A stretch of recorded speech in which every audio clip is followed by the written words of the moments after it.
It's not even. It's like.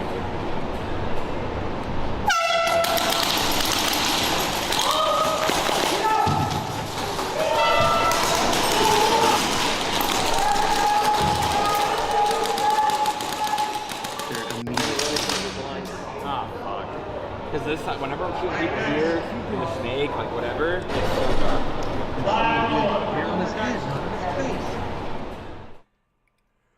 All right. So I think this is working now. Okay, what's going on, everybody, or at least for the few people that are joining now? Welcome to episode 2 of the podcast. I'm your host, AJ, and today I got the most wonderful man in airsoft in the industry. He is a father, a player, a field owner. Oh. I'm talking about Caber, my man. Tell us a little bit about yourself, Caber. I mean, fuck, man, like I don't do that enough as it is on a daily basis. If you don't know who I am, you are not paying attention to Instagram, which is probably the correct answer if I'm being totally real. And you definitely don't have a Discord, nor are you in my Discord, which has well over 1,600 people. Get it? God damn, bro. So what do you feel like? So you've been in the industry for a little while now, and since 16, yeah, since 2016. What wanted you to get into the hobby overall? I mean, what makes dudes want to do fucking heroin? Like, that's really the question. You're just sitting around one day and like, you know what, getting drunk isn't good enough. I want something that's going to take my time, my health, and my money. How can I get all, it's either injectable drugs or airsoft. Oh, God. But on the actual answer, yeah, I know, right? We're going hot. Oh, there you go. So, whatever you got going on in the Valley. Prior to like the fake gun stuff, I was in the Army for about 13 years, mixed National Guard active duty, a bunch of bullshit in there. And I was a federal uniformed peace officer for about 8 years. Okay. So gun culture has been like a part of the fabric of my being since I was 18. Okay. Which was when I joined the Army right out of high school. Right. So as I got out, as I transitioned out, I started doing like entry-level firearms instruction, and I still kind of do it. So I'm state certified for like CCW stuff, armed security training, like showing people how to use guns and stuff. So what I wanted to do was get into like basic CQC instruction. Now, anyone in the gun space, or at least in the gun space, let's say 10 or so years ago, knows that the only way to do that was basically you had to go to Concord, because Concord Police has an actual live fire kill house, but you basically have to know a guy and pay a lot of money to do it. Wow. So that's what got me into airsoft, and that's what actually got me kicked into the airsoft ministry, was because initially I was hitting them up to use the ministry. Now, mind you, this is 2014, before I went on my last trip. So after I came home from Cuba, I just started getting into it recreationally. And while I was deployed, I was like checking out some stuff. I was like, oh, this is gay. I can't wait to try this. And then it just like, so I got clicked in with Airsoft Ministry in early 2016. Now, mind you, back in the day, Ministry used to be Sundays only, anywhere from 3 to 4 volunteers, if that, and about 100, anywhere from 100 to 200 players. That was OG Ministry. Yeah. So I just hit Ethan up like, yo, do you want help? And then that's basically how it started from there. Okay. And then I took over social media, specified. Anyone that remembers like OG Ministry rules, remember that there wasn't really rules. They were more like guidelines. So I kind of came in with like a legal background and went, hey, we need to like actually set some boundaries here. Yeah. Yeah. Because it was like for the longest time before Ministry blew up, it was just like church kids or like local. Wow. It was like public play stuff. Right. So it wasn't like, and mind you, this was 16. So HBA was like if there was 100 kids on the field, maybe two of them had HBA Yeah. because they had rich parents, but they still didn't understand the concepts of like joules and like how PSI impacts your parts and stuff like that. So this was like before airsoft was what it was. And then it's just fucking I just started basically doing airsoft heroin and here I am now. So you've already kind of established yourself into the industry and you're already going into it more. I've seen you, you've become a field Yeah. owner. Oh yeah. How's that like? That's fucking horrible. I absolutely don't like it.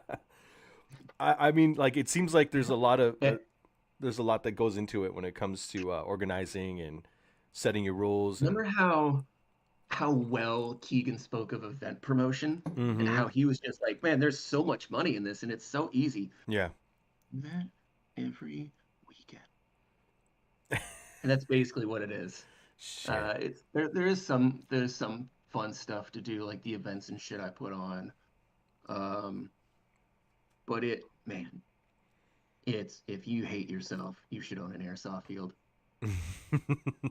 Do you feel like that's something that you would recommend somebody who wants to get into it? Do you feel like, Absolutely oh not. shit, Um, what would like be like the why do thing? you think there are so few new fields popping up? It's cost, man. Like Cost. there's yeah. It's got to buy the property. Hmm. You gotta set up all these, pricing and see how many people to come in. I mean, we can kind of take an example from SCA. We see how SCA is just barely, coming into the That scene. there's a little yeah. That's kind of there's an asterisk on that statement, but I concur with your concept. But yikes, oh god. But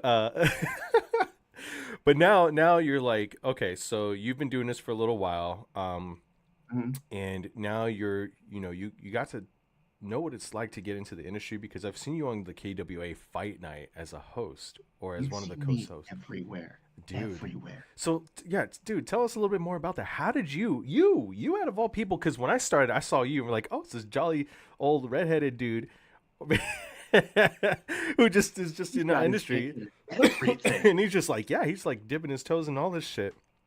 How did you manage that? So the KWA thing was fairly is probably one of the more unique relationships on kind of like a B2B level. So initially, when I was a cop, I was also an active shooter response instructor. Okay. So usually, for those that don't know in the government space, there's this thing called that simunitions, which is basically little. They look like cartridges, but the bullets have been replaced with little paint pellets. You can look up sim rounds, but they're fucking insanely expensive. Like you thought real ammo was expensive, buy fake ammo and see how that goes. Oh God. So we started using at the agency. They started using airsoft. Well, the problem was so years ago for any Jason might remember this one. Years ago in the 209 area, specifically in Tracy, there was an airsoft store called, I want to say it was called Black Ops Airsoft. It was off of Tracy Boulevard. Um, and there's a bunch of drama that happened with that. But my agency was about 10 minutes down the road, so they just went in and they sold them KJW M9s, and those things were just hot ass garbage. Ugh. They were always having malfunctions. They were always having problems, which was creating training scars. So I had bought, for myself personally, a KWA M9 because one of the so mind you, I I'm a huge Beretta M9 nerd. I put my life with it. I competed with it. I am like an M9 guy. So one of the big things about the KWA that really turned me on was a functional safety decocker, whereas a lot of the other pistols didn't have that. So already it's like, oh, this is way more realistic. Let me just buy this thing for double the price and assume it's better. And it was. So that's how I started. I got brand awareness of KWA. Years later, um, I think as I was either on my way out of law enforcement or with like the first year I had transitioned out and started going to college, Right. community college, like don't relax. Uh, I had tagged KWA, and basically it was because I saw they also had a law enforcement program, and no one at the time in the industry, and still to this day, no one in the industry has that. So I had tagged them in a post and basically said, "Yo, it'd be super dope if I could be like some sort of KWA law enforcement ambassador." They had DM'd me back and said, "Actually, we could use you." Oh. So I got on a call with them, uh, and immediately knew that they didn't really know what they were doing to Oh an wow. extent. Right, right, right. Well, like, what do you mean? Well, how many guys in airsoft? First of all, and I'm talking like office level, not like your techs. How many dudes in airsoft at a management level first of all, own a gun. Second of all, have a very specific background in it at I don't want to say a high level, but a mid level. They didn't have that. They didn't understand how government purchases are different than like the consumer purchases. So they had an idea, but Mm-hmm. they didn't understand that customer enough to know how to bridge those gaps. So they picked me up. The first event I had done was it's called the IACP, the International Association of the Chiefs of Police in Chicago. And prior to that, do you remember when I was doing field bullies, those one-on-ones at ministry? Oh, I do. I do. So I had told, so we're going to lunch or dinner at the pier in Chicago, and me and Tom, the marketing director, Yeah. are drunk-ish. We're at a bar, and so I pitched him, like I told him what I was doing, and I was like, dude, it'd be dope as fuck if you guys did like a one-on-one thing. Here's what I'm doing. Here's how I do my thing. Here's the success I've had locally. Everyone loves super fights. Everyone. Yeah. And he was like, oh, that's a great idea. Fight night. You're welcome. Oh my That's god, dude. that's how fight night. And he's told that story also. But we were drunk at a bar, uh, Yeah, and I pitched him fight night. dude, and this But comes. what they had with me was they didn't. I am an airsoft addict, but most of the time when you see firearms content for airsoft, it's either a guy that has no airsoft background but like an operational background, or it's Greg Wong, some fuckhead that has no real background in firearms but they know airsoft. Very rarely do you get someone with both. So I knew the recreational side of airsoft, I knew the player base, Yeah. I knew field management, but I also knew firearms instruction. I knew how to train firearms, and I had actually, unlike some fuckboys, I had actually gone overseas more than once with a combat MOS. So now So, you so got I a wasn't just playing dress up. right, right. You got a whole resume already on you, Yeah, and to back it but up. they didn't have that. Right. And that's how I also got to go to SHOT Show and do a bunch of other cool stuff. Ooh. Was so that was like how they knew me. So before KWA really like knew who I was, remember when the Mod one came out and they did that video with CQB Russian and his horrible broken English with Demo? That's right. Yeah, they were showcasing it at some range, right, and within the warehouse. Yep. And Yep. I got to do a React video to that. So they already kind of knew who I was, but they didn't know I had that background. So they just picked me up and started using me for everything. Okay. That's why I was doing their fight night stuff. Yeah. I was doing the commentary. I Yeah. was one of their independent sales. I'm still a law enforcement ambassador, but they sort of scaled the program back. I was kind of their go-to guy, Oh and I was shit. sort of doing like a little bit of everything for them because I knew like top to bottom a lot of shit, Right. Dude, that's and I did it for a very very minimal fee. oh, I was working for guns. oh, there you go. Now that KWA Fight Night is out, it kind of reminded me just kind of thinking about the other league that was supposed to be similar to Fight Night. Do you remember that? I think they did like a crowdfunding thing and then like nothing for months and it didn't go through. And then like a year later, they Which was finally, KWA.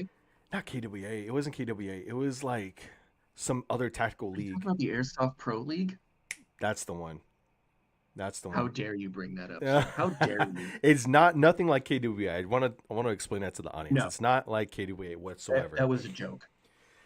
God That damn. was one of the biggest scams we've ever seen in And that's airsoft. the It might thing. actually be the biggest scam. And that's well aside from the Flak 10, but Ooh, oh man, but that's we'll get into that in a bit. But yeah, that tactical league, holy shit, dude. So like literally KWA Fight Night comes at the right time, right when people are, starting to get more angry, starting to, voice yep. their frustration online about the league. It's like, hey, you took all our money. Where's the acknowledgement? Are you guys gonna say anything? Nothing for like about a year. And then they finally get back to us, it's like, a very small form of just like, hey, we're around, we're still working on it, but nothing. Nothing. That's Yeah. crazy. It's insane. Yeah, there's plenty of videos that have been. I did a pretty specific breakdown on some of that shit, but yeah, Oh my god, dude. Airsoft is funny that way because you these kids have don't know. something that it's good on paper, right? It's good. The concept is good on paper, but then you try No, to it wasn't. That's the thing. No, what the fuck wasn't? in terms of Terrible idea. no, but in terms of like trying to get 1v1s or whatever. What was it like three Oh on yeah, threes? yeah, You know what I'm talking about? yeah. Fives. I think they were doing fives. Fives. So it's like Yeah. kind of like the shit you'd see on TLC or like battle bots or whatever. It's like, oh, it's a new thing, or like G4, right? So you see these people competing with obscure objectives, right? But it's just the way they went about it. They went It's too because they weren't far. airsofters. Yeah, basically. Well, I think I forget who the airsofter was in that. I thought it was Real Deal years ago, but I don't think that's I might be mistaken.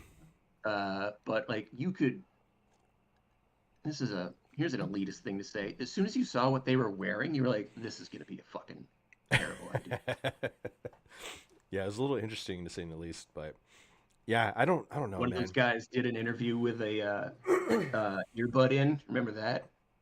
He was like a football guy, and he was like, "Oh, like he had like a white earbud, like one of those iPhone ones in his ear, and he's giving an interview. Like, Mike, what are we doing here? What is this? Yeah, I'm from Tennessee, linebacker Who's a New Yorker? from. But he did have like a football background and all this, Damn. and it's the whole fucking thing. But I will say, we got one precious moment out of that, and that was Tristan's bag dump. His bag dump. What did he do?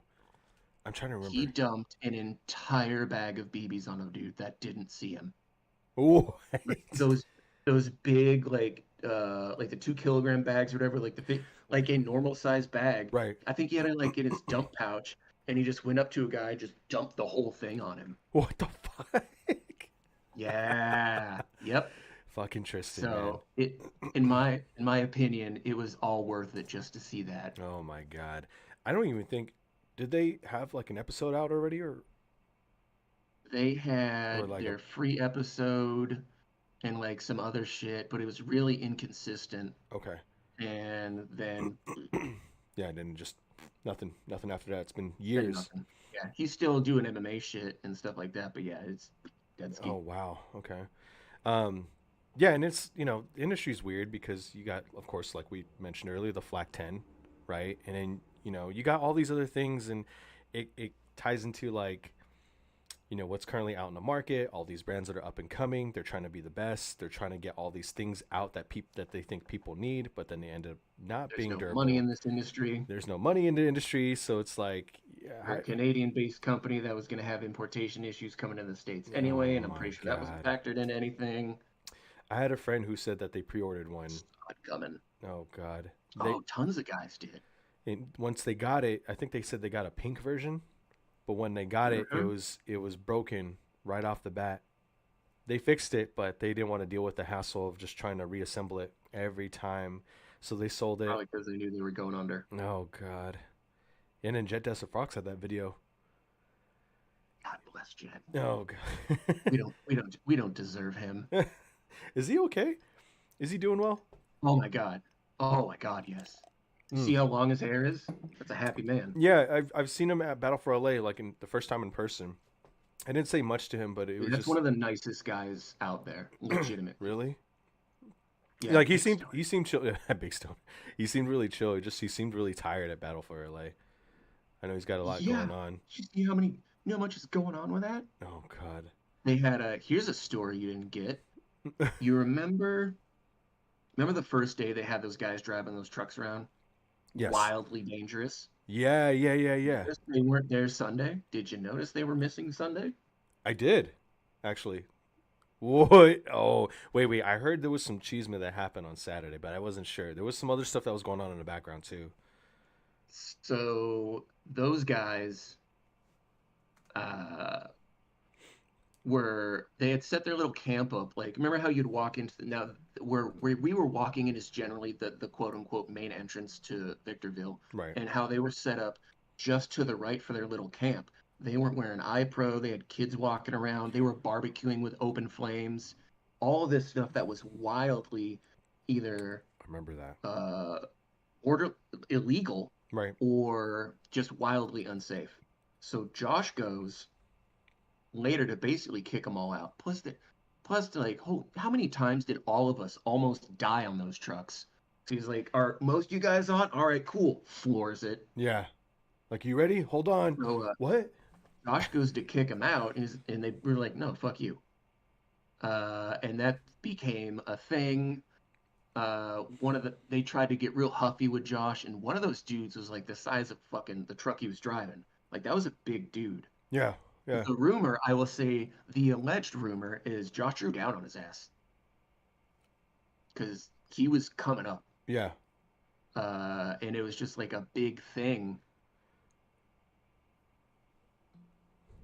Stories and rumors going around, but I will say that they got kicked out Yeah. Saturday night for all kinds of illegal, unethical shit. Oh wow, dude. Yeah, I heard some shit walking out, and I knew looks like there was like a crowd. I think it was like around 6 p.m., 5 p.m. I was Yep. walking out, and I didn't do the night game, but I was Those just guys already and dirt dead bags. tired.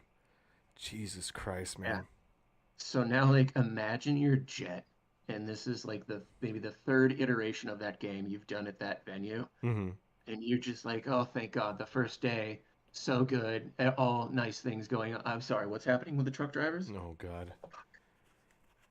Ugh. Yeah. Every time I see him and Leah at Milsim West, I give him a pre-roll and an edible. That's like my thing. Like Yeah. here, I know both of you. Or even when I see him at like DFE, I'm like, you're gonna need this. Here you go. I There you love you. go. Yeah. You guys are awesome. Oh my God, That's my business card, basically. dude. But I mean, overall, the event was nice. It was my first like, Oh my God, DFE is one of the best events you can ever go to. dude. Um, I didn't know what to expect. It was bigger than what I expected. I think I lost 5 pounds that weekend, just running around back and forth. Yeah, Holy because you shit. were going hard in the paint. Oh, dude. And I wish I You're like, could. oh, I'm gonna go play airsoft. Like, why? Who's Yeah, gonna play? let's go. Come on, y'all. Come on, Billy. You saw what I was doing with Eddie and Sosa, and it was not a lot of running, Yeah. and it was a lot of imbibing, shall we say? Oh, yeah. Dude, I mean, It just. is nothing like clearing a room drunk and kind of high. No, dude, it's the whole You and the thing. boys going house to house, just vibing. Oh man, that's all it was, and then just the Airbnb and everything was just with the boys. It was just chill, and there was Yep. like other groups of people that I came across that I haven't seen in a while too, and it's just Mm. nice, you know? Even goes to DFE because it's the Milsim West guys run it. That's why. Here's a hot take. That's why Lion Claws is going down, but DFE and Milsim West are going up. So Like, look at the difference in the product that you get. yeah, well, I never done a what is it, Lion Claws event, and I know they're not. They got Yeah, you don't need to. the mall was what attracted us in the beginning in Arizona, but now that's gone. The venue. The venue attracted you. Yeah, the venue. But how was Lion Claws any different than DFE? Um, Just not organized as well. no, God, no. So the Lion Claws, and at some point I'll probably get nasty DMs for this. Uh, Mind you, years ago, Lion Claws, without a doubt, John is the genesis of airsoft events. Like he is the big bang Right. that is airsoft events. It started with him. He's been able to keep his product going for fuck, man, I would say close to 20 years. Wow. I would say somewhere between 15 and 20 years, I would Okay. say. Okay. Um, but, but just because you were the first doesn't mean you're going to be the fucking pound for pound. Exactly. So Exactly. DFE is Jet the Desert Fox, and he is like the guy, he's the face of it. But the back end, the operation, the administration is Milsim West. Mm-hmm. So like the commanders for the factions are Milsim West cadre. Zach Slezak, Sean Prosen, Justin, all those guys. Those are all Milsim West guys with some degree of an effective military background. So they're not just dudes that the venue knows and he's like, "Hey, if you command this for me, I'll let you play it for free and give you $50 worth of pyro." That's that's what I do. That's field level. Field level, you're fine. Yeah. No. But Josh and the Milsim West guys have created such a borderline perfect product, and Mm. it's so refined and effective and beautiful in its execution Yeah. that and that's why people are going to them because they keep changing, they keep doing their thing, Right. and everyone else just sort of stays still. But so if you are a lion, there are dudes, and it is like whatever you want to define Milsim as. So like Milsim to me, if it's not Milsim West, it's not military simulation. It's just a big game, which is fine. But like dudes were saying DFE was a Milsim. You're out of your fucking mind. We got to go to the hotel at the end of the night. Right. Like we were going to Airbnbs. What part of the military did we just simulate? None. Walking around with guns. Okay. Yeah. Uh, but like the back end organization that Milsim West has is like a Fortune 500 company. Whereas a lot of the Lion Claws stuff, he's not paying his guys or he's paying them very little. Oh I God. will tell you from being Milsim West cadre, not only did I have my travel comped, so he paid for my gas and they paid for my hotel, Right. he gave me for my first event like $600. Okay. Wow. So I I was paid about a grand to run a platoon for Milsim West before. And Wow. that's entry level. Like if you're commanding, you usually get a couple grand. But usually he's given his guys, other than paying for their expenses, you could walk out with about $1,500 for a weekend. Somewhere in there, somewhere to 1,000 to 1,500, depending on uh like how many you've done and stuff like that. But Right. yeah, Right. Milsim West Cadre is being paid a good amount to do that. Line Claws, it's kind of a scramble. So I get it. It's a company. It's blah blah blah. Right. But if I'm telling you, if you want to go to Milsim West in October, Mm-hmm. baby, just tell me, and you'll Okay. go, I got you. I got you. and you will see the difference. But that's why DFE is so well run, is because who was doing DFE check-in last year? Your boy. Yeah. Who does Milsim West check-in? Your boy. That's one of the big things is check-in for a big event is usually like whoever they can find. Right. Milsim West pays me to do their check-in for their Rust 4 faction. We do the initial check-in, the roster checks, chrono, all that stuff. Right. Right. Right. They pay us. Or they comp my guys. Or they pay me. And I pay my guys. But Um. it's not just like, oh shit, we got to open chrono. Who can do it? No, Yeah. no, no. Exactly. It's very organized It's and it's set. very specific. Right. Noah in the chat, he says Lion Claws is poorly balanced with moving goalposts of objectives that makes gameplay feel over glorified walk-ons. At least the 4 that I've attended. Most of Noah's He's great. experience. Li- Wow. Lion Claws is what it is now. The product it is now, not the product that it was. The product it is now is very pickup game. Like Lion Claws kind of looks and plays just like a big ass SC Village game. Wow. Jesus Uh, Christ. Now there is, I will tell you, there is a but you could also make the same criticism for AMS. Mm-hmm. You could make the same criticism for any promotion that lets you come and go as you please, lets you bring your own resources, and lets you basically act the same way fundamentally as how you would act for a regular public play. There's no control over the customer experience in that. Right. You walk onto Milsim West, it doesn't stop until Sunday morning. If you don't have security at your PB, you'll get. I've been rolled in the night. I've been shot in my sleeping bag Oh shit. because our watch sucked or they fell asleep. Yeah. You don't bring BBs, you get them allotted. That's why it's military simulation versus a big. Now there are guys that they don't want to go that hard. N1 guys, like look at all the N1 guys that go to Lion's Claw. Eddie loves Lion Claws. I've made fun of him before, like, bro, what are you fucking doing? He's like, but he was like, no, fuck you. I'm going to the hotel and I'm gonna take a shower and then we're all going to Applebee's. I was like, all right. That's legit. That's legit. All right. Yeah. Yeah. There's nothing wrong with that experience, but when you try and make it seem like something that it's not, and when you try and emphasize a winnable objective over an experience, there's gonna be guys that are like, I think I'm good. There's no props in a Milsim West game. Right. You just go and do stuff. It's just one big TDM. Yeah. No flags. There's no points. Just go fuck each other up for 2.5 days.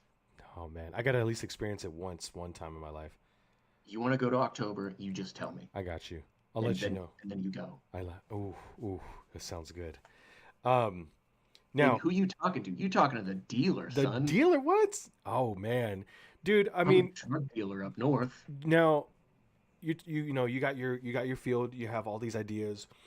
Now, Mhm. what sets you apart from the community in NorCal, right? Do you feel like I have fun. do you feel like you've influenced a lot, or do you given ideas to other field owners and stuff like that, just to at least? No, I know I have because I tell Case stuff all the time that I'm doing, so he can do that and make money. So my friends can make money.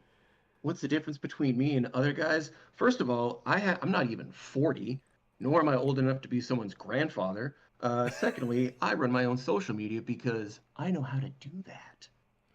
Oh wait, where's that? Oh, I don't even have the soundboard on.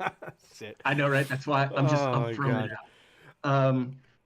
Yes, and so like I don't I will care about the experience of other. I know how much money I'm going to make and when I'm going to make it. I have a full comprehensive understanding of my financials Mm-hmm. and how players think. Why do you think that I'm not afraid to tell people about All Patriots night game Right. or about the mill up in Reading?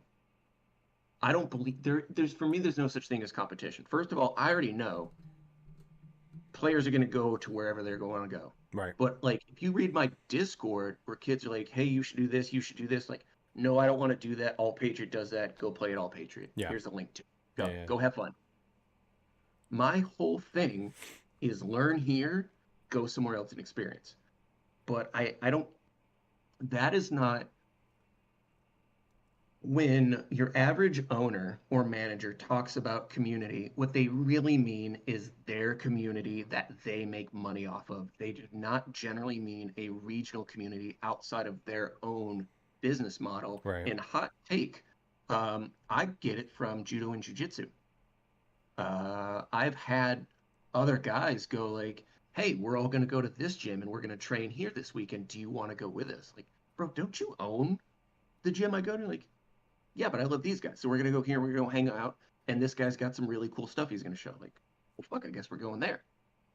If you are into athletics or sports, Right. you understand this concept. Right. Right. You understand you have to go to other places and learn things from different people.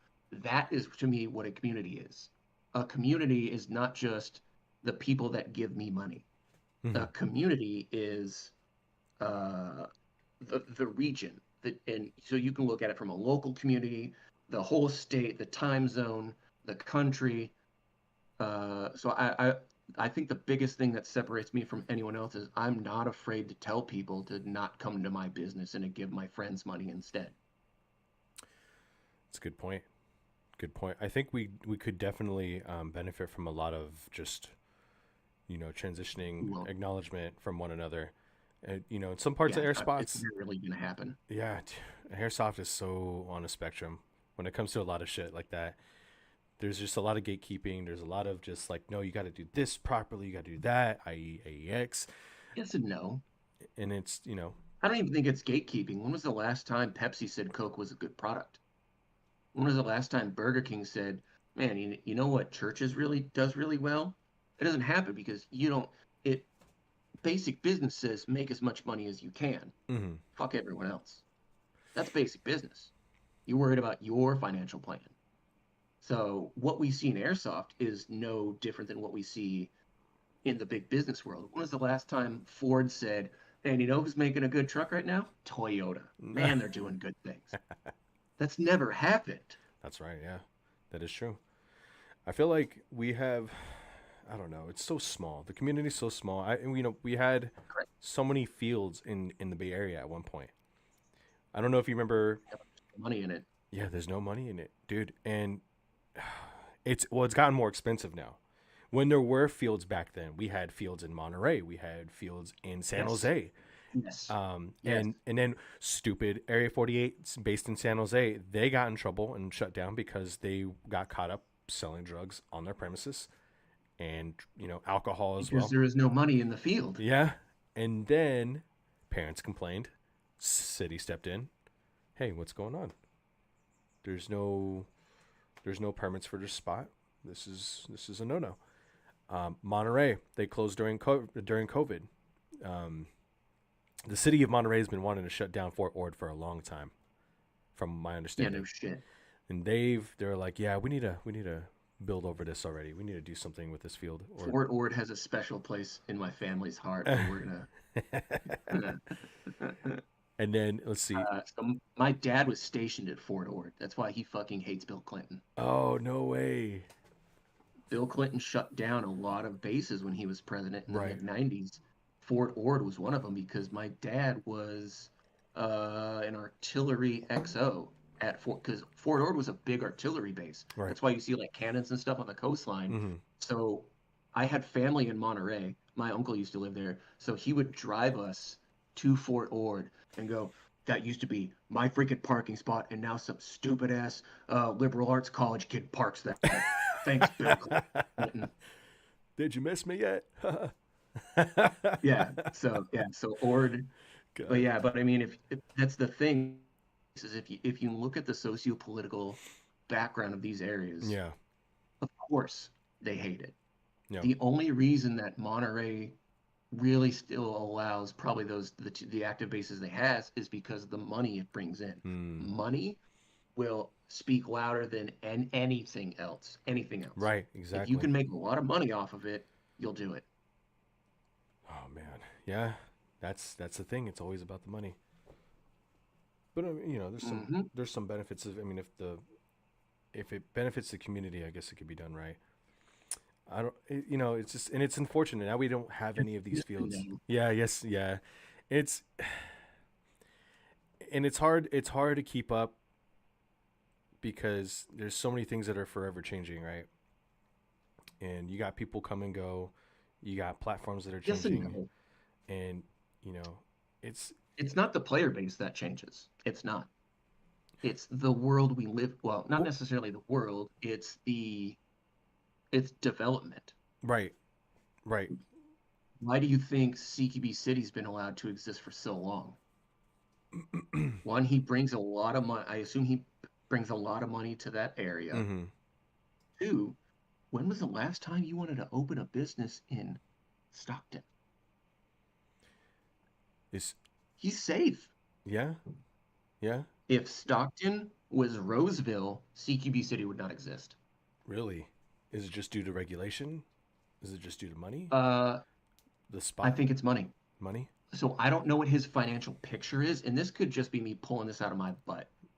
But my understanding, he's been grandfathered into some few things. But how much you think that lease is on it? How many people? If you own that warehouse, Yeah. how many people do you think are knocking down the door to get warehouse space in Stockton? Are you talking about the entirety or just the space that CQB City has? Both. Both. Fuck. There's definitely got to be some competition for that. There's No, there's not. really what? And I So only say that because of the where other does remember stores. there what's well, so if you're into warehouses, Right, right, because this is what I learned looking them up. There's generally two types of warehouses. So there's like the smaller ones that you'll see, like the body shops that are like 5,000 square feet that just look like big long garages. Body shops run out of there. Maybe like a local carpentry shop will run out of there. right. Cabinet makers, and then there's Amazon distro centers. There's very little in the middle. That is Very true. little. That is true. Yeah. City is in the middle, Right. but that whole area is sectioned up. You want to, so you can't tell me if Jeff Bezos calls the owner of that warehouse and says, "Hey, I want to purchase what you got."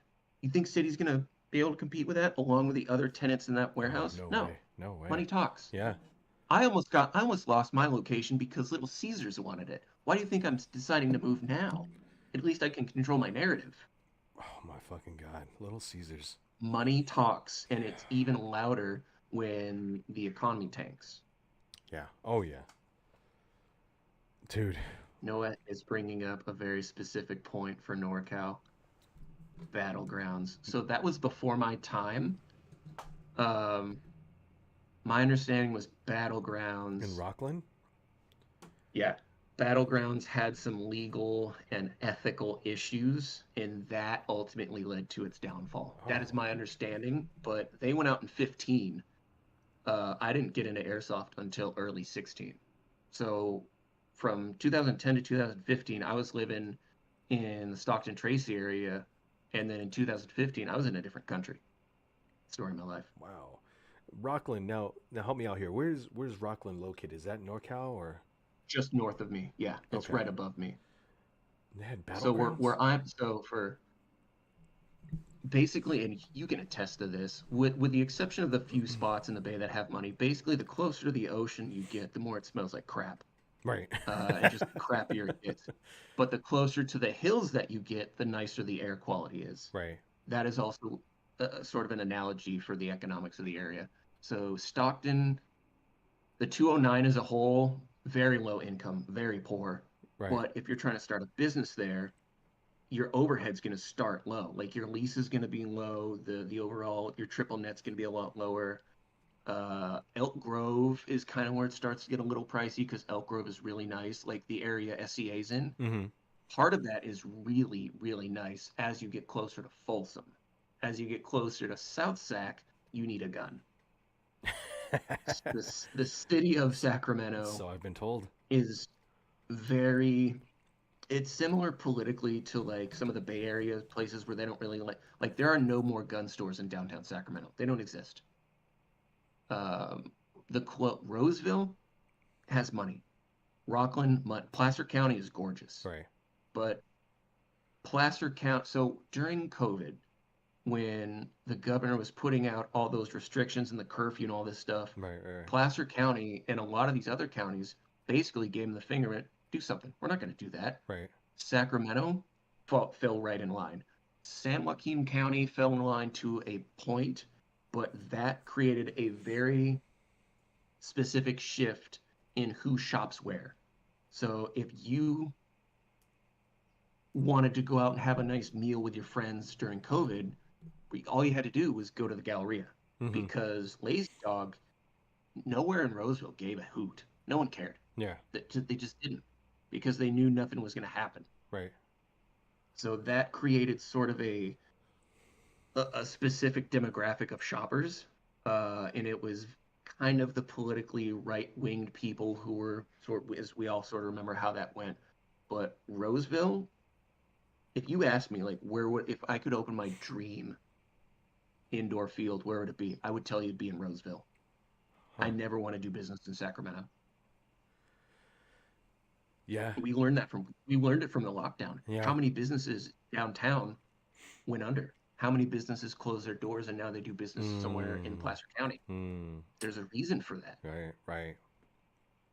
Damn. So a lot of the things we are seeing now with certain closures and stuff like that, it is a result partially of the economic state we're in post-pandemic, but also sort of the general development. Rest in peace, uh, SCP. They're trying to sell that. They're Yeah. trying to sell that land, baby. Oh my God, that was a whole battle and fucking forever. They've been trying to get rid of that for And years. even Arizona, even in Arizona, God, I forgot that guy's name. I was watching his YouTube channel.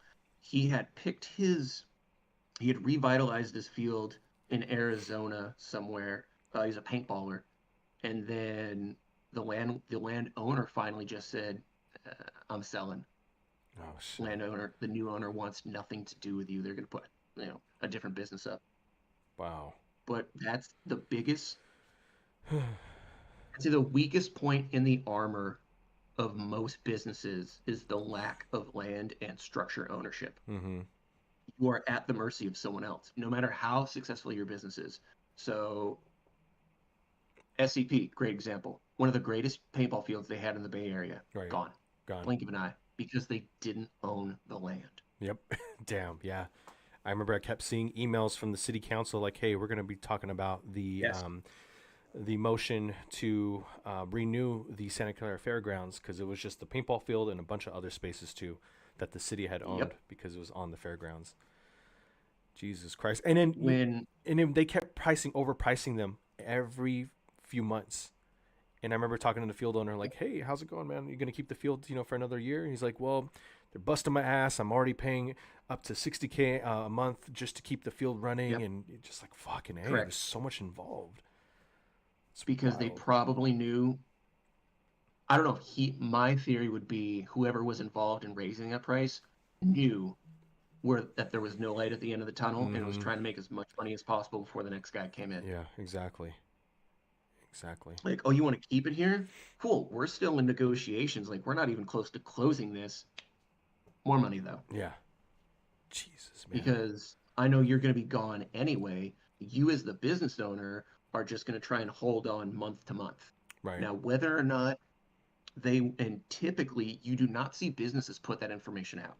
No. You don't, No, no. because they know the players are going to see that and go, oh, they're basically done. Let's just start going somewhere else now. Exactly. We knew that True Aim was going to be closed down in May, but we didn't fully announce anything official until like December. But we knew what was happening. Are you talking about May of last year? But I didn't, yeah, Yeah. we knew it was happening, but I'm not putting that out. Yeah, I'm yeah. trying to get as much money as I can so I can put myself in a better financial picture for next year. Mm-hmm. But you don't put that bad news out because you know how players are going to react. They're going to start going somewhere else as soon as it's posted. Man. Yeah, I think it's when you kind of have that thought in the back of your head, and as a player, it's like, well, you got to enjoy what you can, and just kind of realize not everything's going to be around forever. You got to kind of pay attention to everything around your area economically and what the city's plans and everything and all the new state laws and all that. It's You can insane. still do everything right. Like, remember West Coast Adventure Park? That sounds familiar. Where was that at? They were out in the Slough House Ione area, like on your way to the Jackson Casino. Okay. That's You could still do everything right. mm-hmm. And so the story I heard was that a family of endangered species had habitated on his land. And once that happens, California's like, this is ours now. Oh God. And they paid him a chunky check, but he lost the field. And that field was doing very well, from my understanding. They were doing big paintball events. They were doing, like, you talk to someone that's been in the game for maybe 8 years or so, Yeah. and they'll tell you, like, dude, I had so much fun at West Coast Adventure Park. Oh, fuck. So, especially in California, there's a lot of reasons well beyond your control that has nothing to do with finances, and you can still lose out. Yeah. Oh my God. Game though, shit happens. It does. It does. No. I'm already like imagining a world in my head. So my store generally survives off of the Airsoft Ministry player base. Uh, I'm already imagining a world like, okay, what do I have to do? What's my contingency for if the church is just like, hey, we're gonna close the whole church down and sell off and go somewhere else. But like my contingency planning is entirely revolved around what do I do if the airsoft ministry is not around? How do I survive? Mm-hmm. Because if you don't plan for these things, you go under so Oh fast. yeah. Oh yeah. Um. Oh, thank you, Jason. I appreciate that. There's a violence head drop. I I'm love probably you, gonna have to Jason. participate in just a moment here. Where are we at? We're almost at the first hour. Cool. Um. Noah says, Ooh, is that John just jumping in? Hey, Joe, John. hey, John, what's going on, brother? Noah says he's sad to see the decline of the SoCal or Sacramento, NorCal area. Lived there for 20 Correct. years, packed my bags, and I'm out for Tennessee Yeah. in a few months. It's But that is crazy. reflected in so many Californians anyway. Like I have so many of my friends that left. Yeah. There's like, dude, like, fucking Joe Rogan. Joe Rogan's on his own head trip. He's like, yeah, I'm going to Texas, Jamie. You're coming fucking with me. Pre-pandemic, everyone was kind of already on the fence about California's laws anyway, Right. depending on how you believe you want to live your life. But during the pandemic and post-pandemic, we live in a world where we go, oh, we know exactly how these people think and what they want. I'm Ex- out. yeah.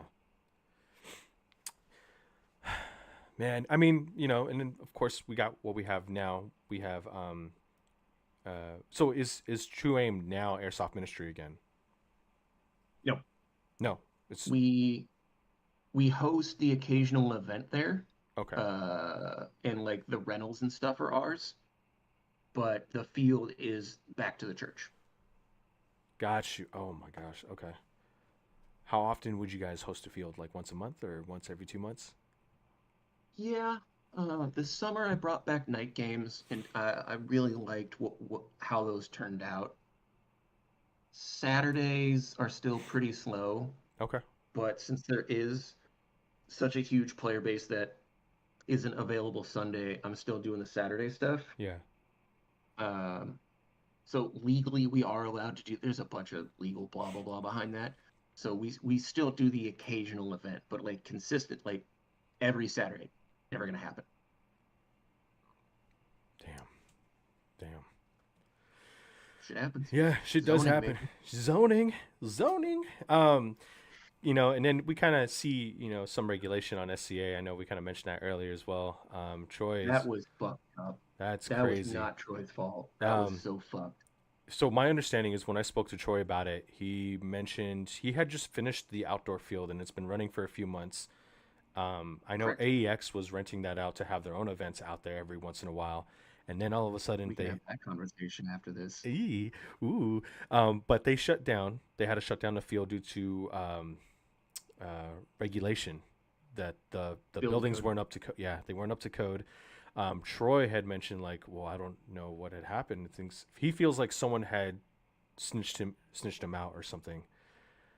Oh, I'm absolutely sure. Um, but he's and then I think a month after that, or within that same time frame, within that week or so, they also regulated some of the indoor building code, like the catwalk that you see for Yes. the catwalk, Yeah. and then some of the team setup space, kind of on the other side of the back, um, where tacos would usually kind of hang out, their own corner.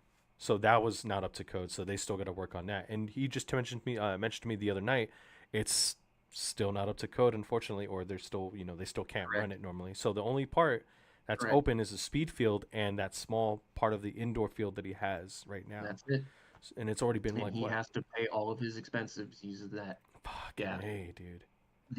The story that I got, I want to say I could be mistaken. I want to say Adam told me this. Mm-hmm. Uh, God bless Adam. because oh my God, we can also talk about how fucking great, how unappreciated he is. Oh, Uh, Adam. Yeah.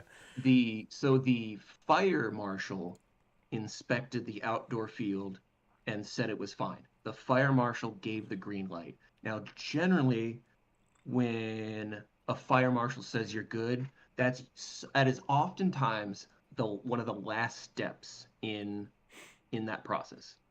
And then the county, an official from the county zoning office came out and said, "Oh, Bubba, no. Yeah. You guys think this is good? You're high. Shut this shit down." Brother, what's Brother, that? Yeah, what's that, brother? Oh man. So if for anyone that's confused, he built his outdoor field to the specs that I believe Elk Grove PD or Lodi PD gave him, which are basically like similar to like what you see at CQB City. Actual structures with like a floor, subfloor, framing, the whole thing. That is considered a permanent structure Right. versus you look at like what I have at, well, what Ministry has and what All Patriot has, it's considered a prop. It's temporary Right. because it's just like 4x8s held together with like some cross beams and that's it. But those structures can be taken down in minutes. Its nature is generally temporary. You ain't taking down that outdoor field in 5 minutes. Yeah, So dude. because of that, county shut his ass down. It was either the county or I think it was Sac County. I don't think the city of Elk Grove did. I want to say No, it was the I county think he because mentioned that zoning too. is generally a county purview. Yeah. Real quick, thank you, Matthew Bando. You're the best, bro. I appreciate you. Um, Yes. kisses. Yeah, no, Troy was talking to me a little bit about that. I also got a little bit more information. Well, I guess really not much, but about Speak QB. They also canceled the rest of the season for Sac County, unfortunately. Not surprising. Dude, I mean, kind of like what I was talking to Keegan about last podcast was, It's too much. yeah, it's too much. He endured his own cancellation, low turnout. Mm-hmm. Speak QB Roy had to do that twice, now three times, Yep. ultimately canceling the rest of the season.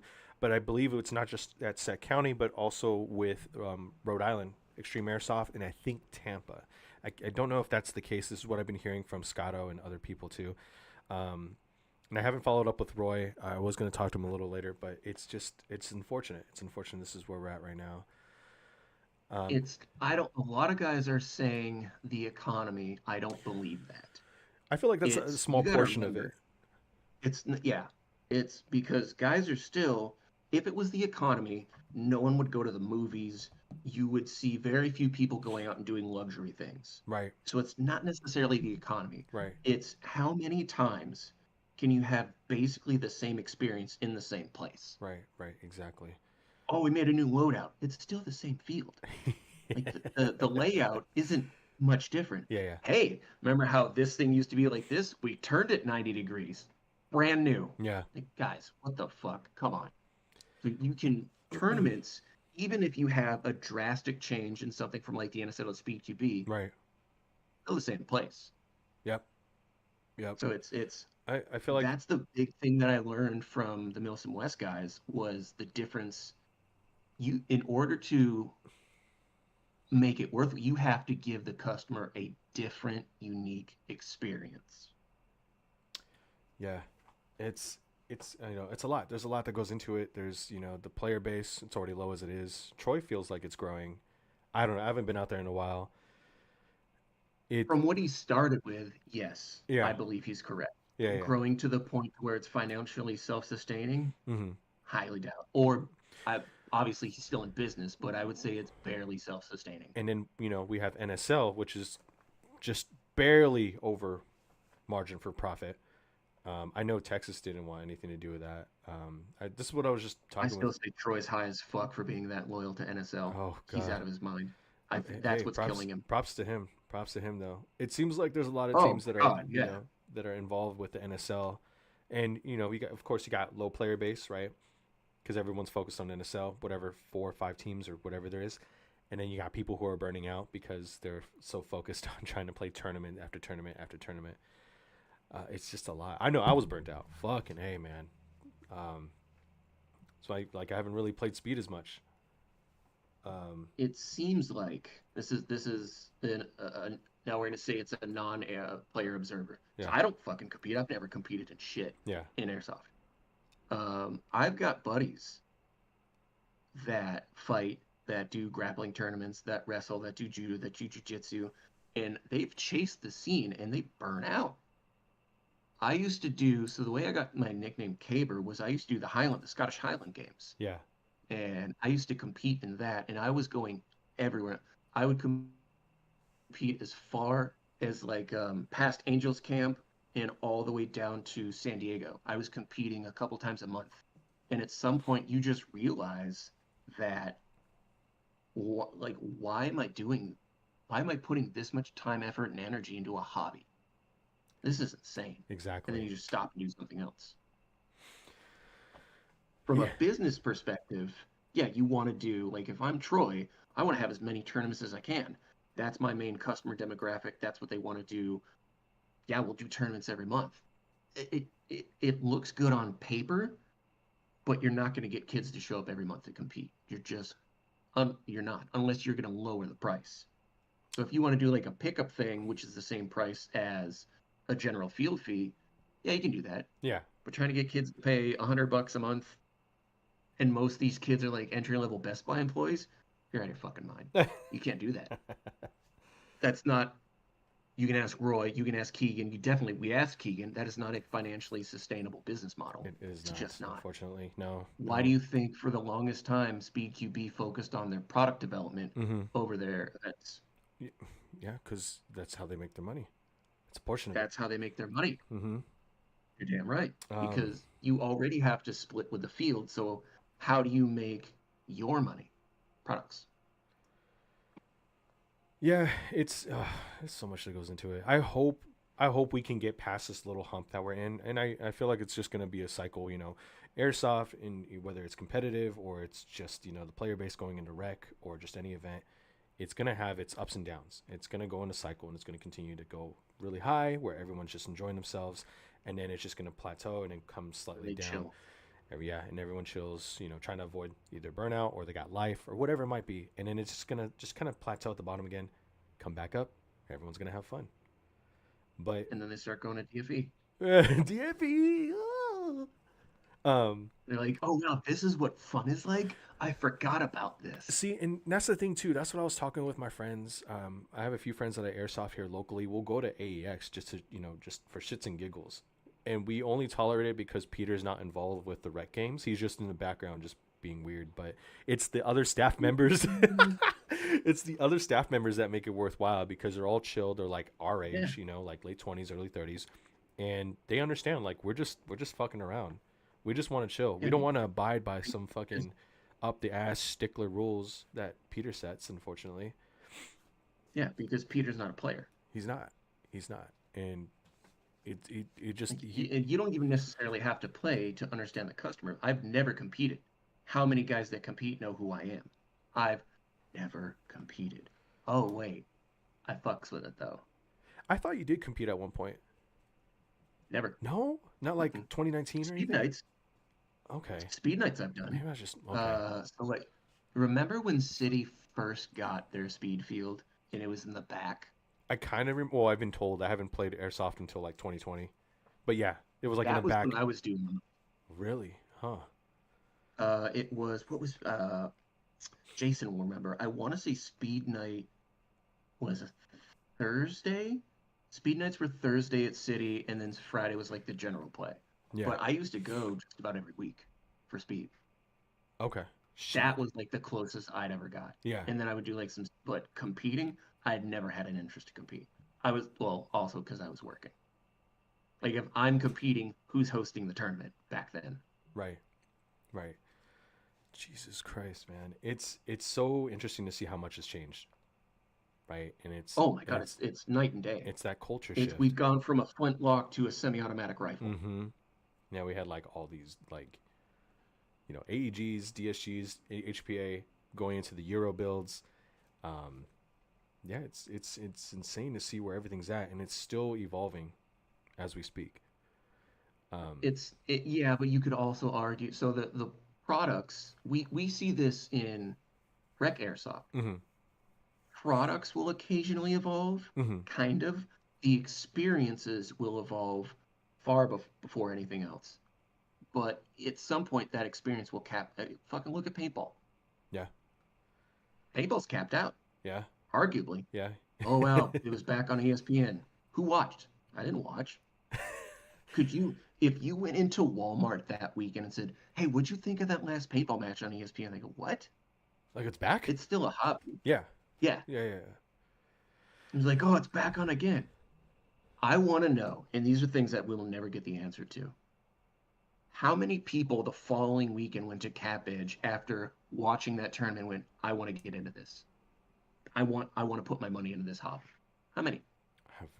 Very little or none at all. There you go. It's hard because, paintball has evolved so much where I feel like it's become at least watchable compared to, if you're watching NSL, where like if you're a new person, like, oh, what's going on? Yes. This isn't. But the guys watching paintball are paintballers. That is true. That is true because they're more invested. They are involved.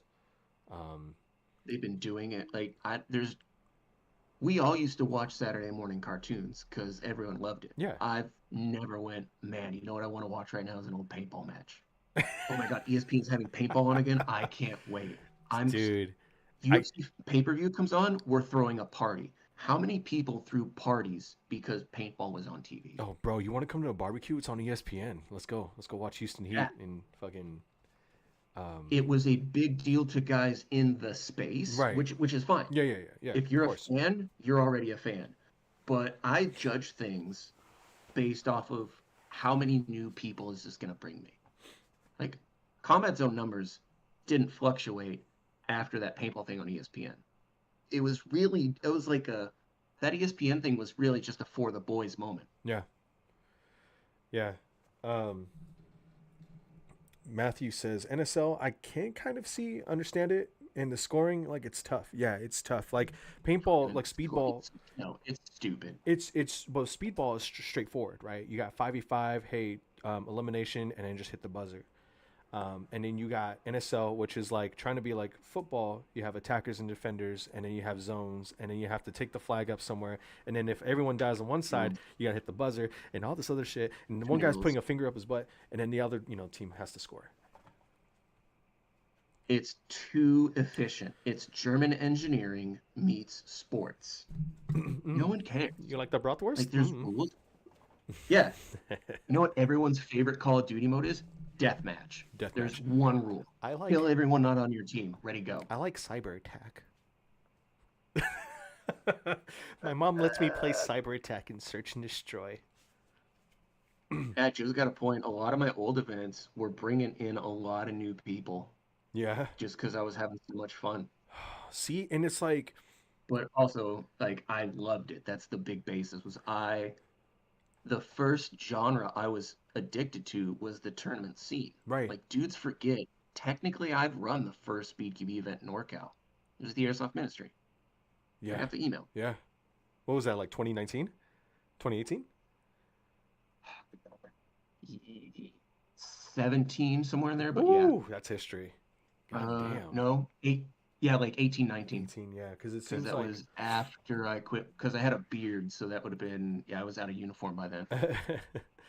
I just remember talking to like the OGs, like Adam, Adam, Andy, Jason, Ray, and they would tell me like they had events, like Asylum and the Tacos guys would have events back then, pre-COVID. I'm like, wow, this was already established. This was already growing. Of course, COVID had to step in the way.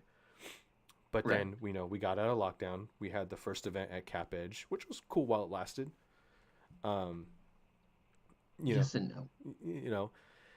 I remember it depends on the lens you want to look through. Right. And, you kind of had more people coming out. Of course, the venues or the fields will change, right? Because I remember shortly after we had events at your field. You were putting effort into it. You were putting all that stuff into it. And then shortly after it went back, where did it go back to? SCA, yeah. Yeah, because CQB City never had anything else aside from Syndicate. No more Speed QB. Nope. Yeah. Nope. God. They never had Speed QB. Yeah. I would assume because money. If I were to swing a guess, knowing how Chief is, he was like, "Oh, I'm not getting the money I want. Nah, I'm good. Yeah. I'll just keep running public play. Yeah. I'll keep doing the birthday parties. I'll keep doing the nerfs. I'll keep doing They whatever keeps it did. afloat. Jason used to run those 3-player tournaments at City back in the day, and they had a Major League Airsoft tournament, if you remember that, because Joey, I think, because Chief personally thought that format was cool. Yeah. But that was it. I know Chief seems to be interested. Again, it's a money thing, so I understand it from his perspective. I feel Oh, he's like a brilliant it's businessman. it's just his staff members. I feel like are kind of depending on who you talk to. Most of them were chill. I think there was just like a few knuckleheads kind of throughout the years, just kind of like, no, I can't have this speed, can't have it. When Chief wasn't around, Yeah, well, yeah, we all remember how you remember how that went down. I wasn't there for that night, but I remember Andy was mentioning it to me in Raven, and I was just like, whoa, huh? And I just kind I of, remember calling Joey the next day oh my god. and thanking him for all the speed players that showed up Sunday. No, it was Saturday. Because that was on like a Friday, and you saw like all this stuff about it on like Friday night, Right. and everyone was like in protest. It was like, we're gonna go to Truann the next day, and like called Chief was like laughed over it. He was like, these guys will be back next week, and I was like, I know, that's why I'm trying to make all my money right now. And then they all went the following weekend, Jesus, as man. airsofters do.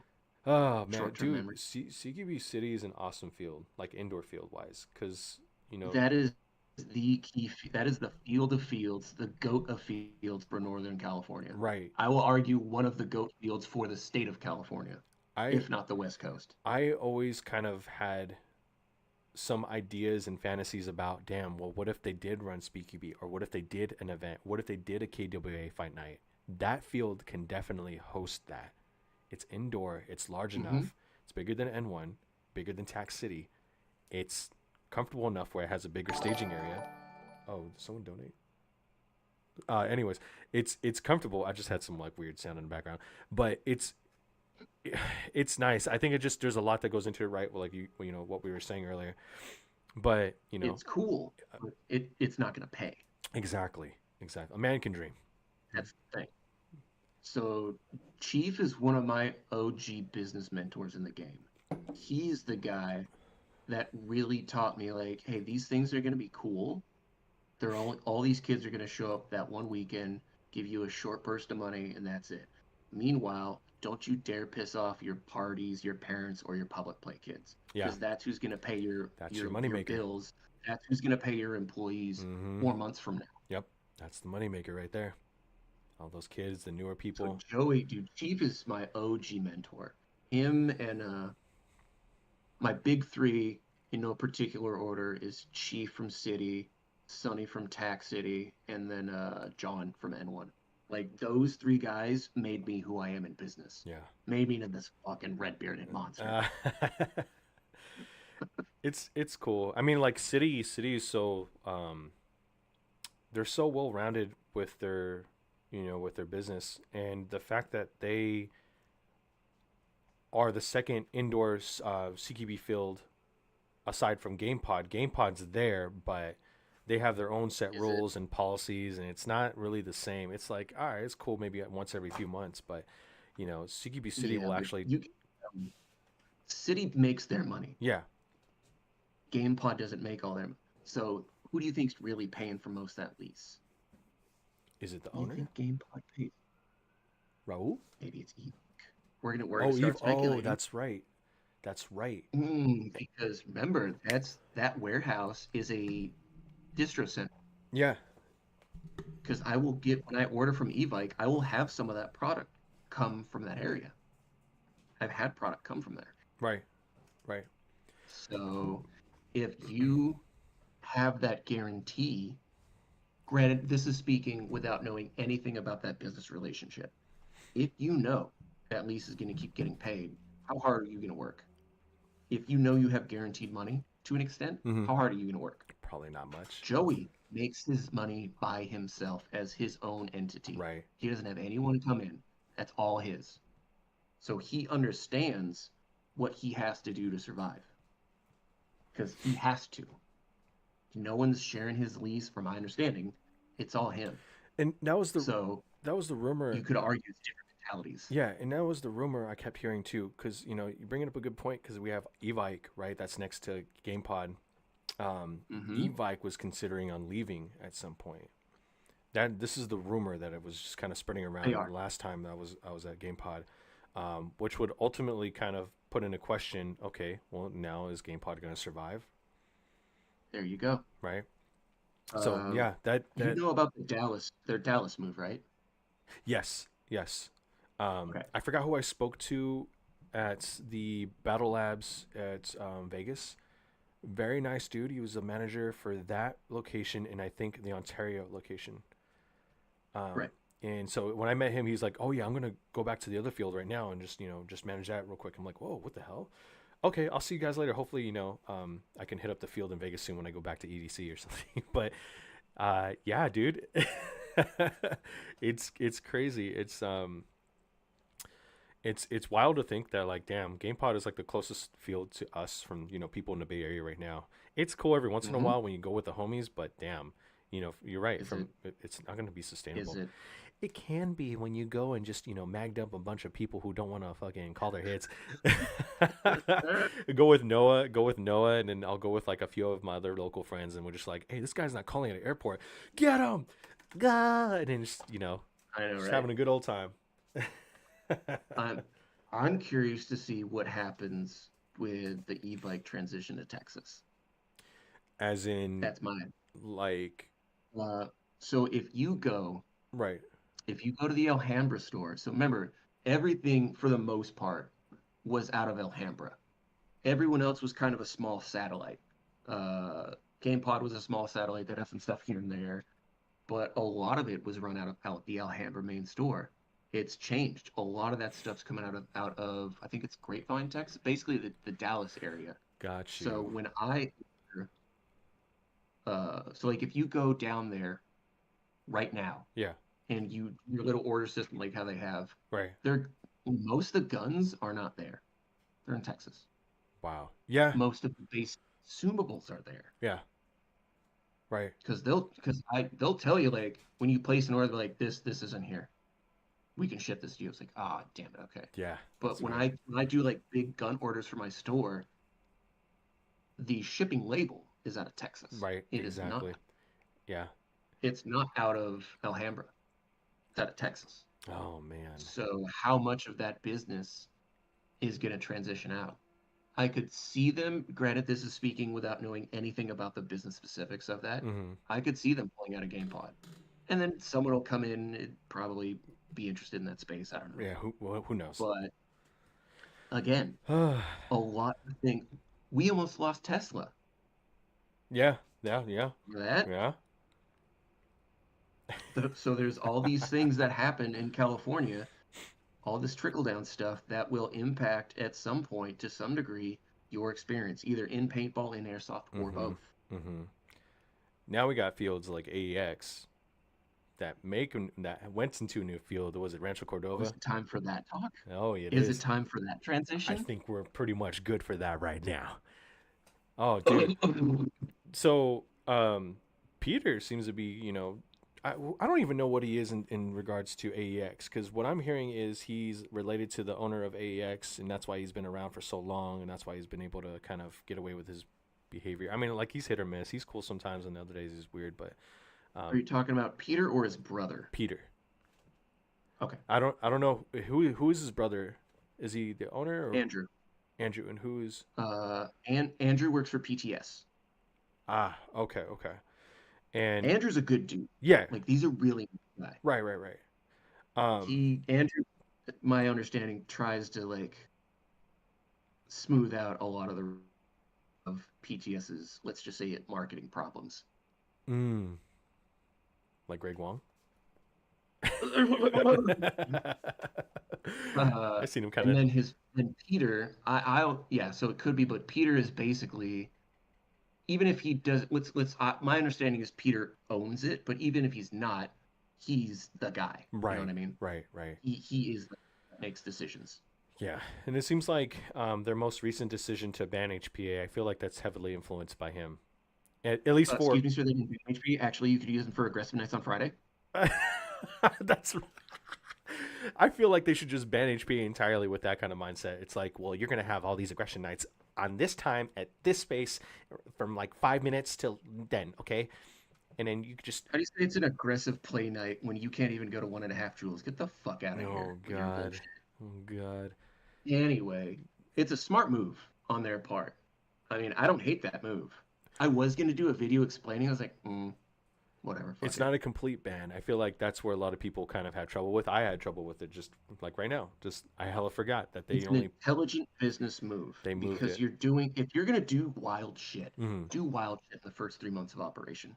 Don't do it you're on your second year and have all this confusion of rule enforcement and blah. No, do it now. Mm. Start the trend now. That way you can start to basically build your customer base That's off actually that rule set. that's actually a fair point. That is true. That is true because they barely started what like barely a month in, and they just kind of already had that Hmm. rule established. And then what I feel like is also funny, I like this from them, is that they start calling out people.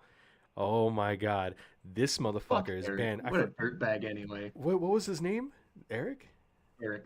Eric's an Yeah, Eric interesting Blue. guy because I know he also got in a Eric's such a tussle. goober. I love that kid. he He's such a dumbass. he got for those of you that are just not knowing what we're talking about. This kid in the NorCal scene, he just got banned from the new field at AEX.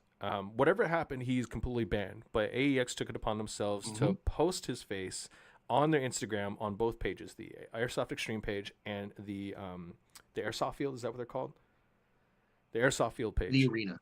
Arena, the Airsoft Yeah, the Arena. arena page. And The they've come, arena. brother, check it one time. This kid's banned. No, no. So they interdimensional BBs coming at you just to make the frogs gay. I'm telling you right now, it's all conspiracy. Kamala and Trump are in on it. RFK is coming. He's coming.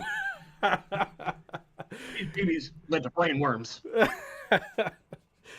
But yeah, they blasted this kid all over their social media, and it's just like, damn. And you got everyone Good. in the community got wind of it. It's like, oh shit, this kid fucked up.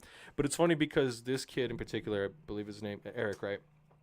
Hmm. I've seen him before at SCA. He also worked there, from my understanding, and he got in trouble. Work. Past tense. Past tense, worked. He did work because he also got in a scuffle with another player, I think from Asylum at the time. Um, and Probably. Knowing him. and yeah, that ultimately I think Troy just had to be like, all right, man, you gotta no longer work here. You're banned later. And from what I also heard, he's also gotten to other stuff at other fields like All Patriot and stuff like that. Because then you could I've kicked him out before. have you? Oh Yeah. man. And then he comes back the next day and he'll buy a gearbox shell for me. I don't give a shit. Yeah. Oh yeah. Jesus, man. Eric, you're on timeout, buddy. You're on timeout, buddy. Idiot.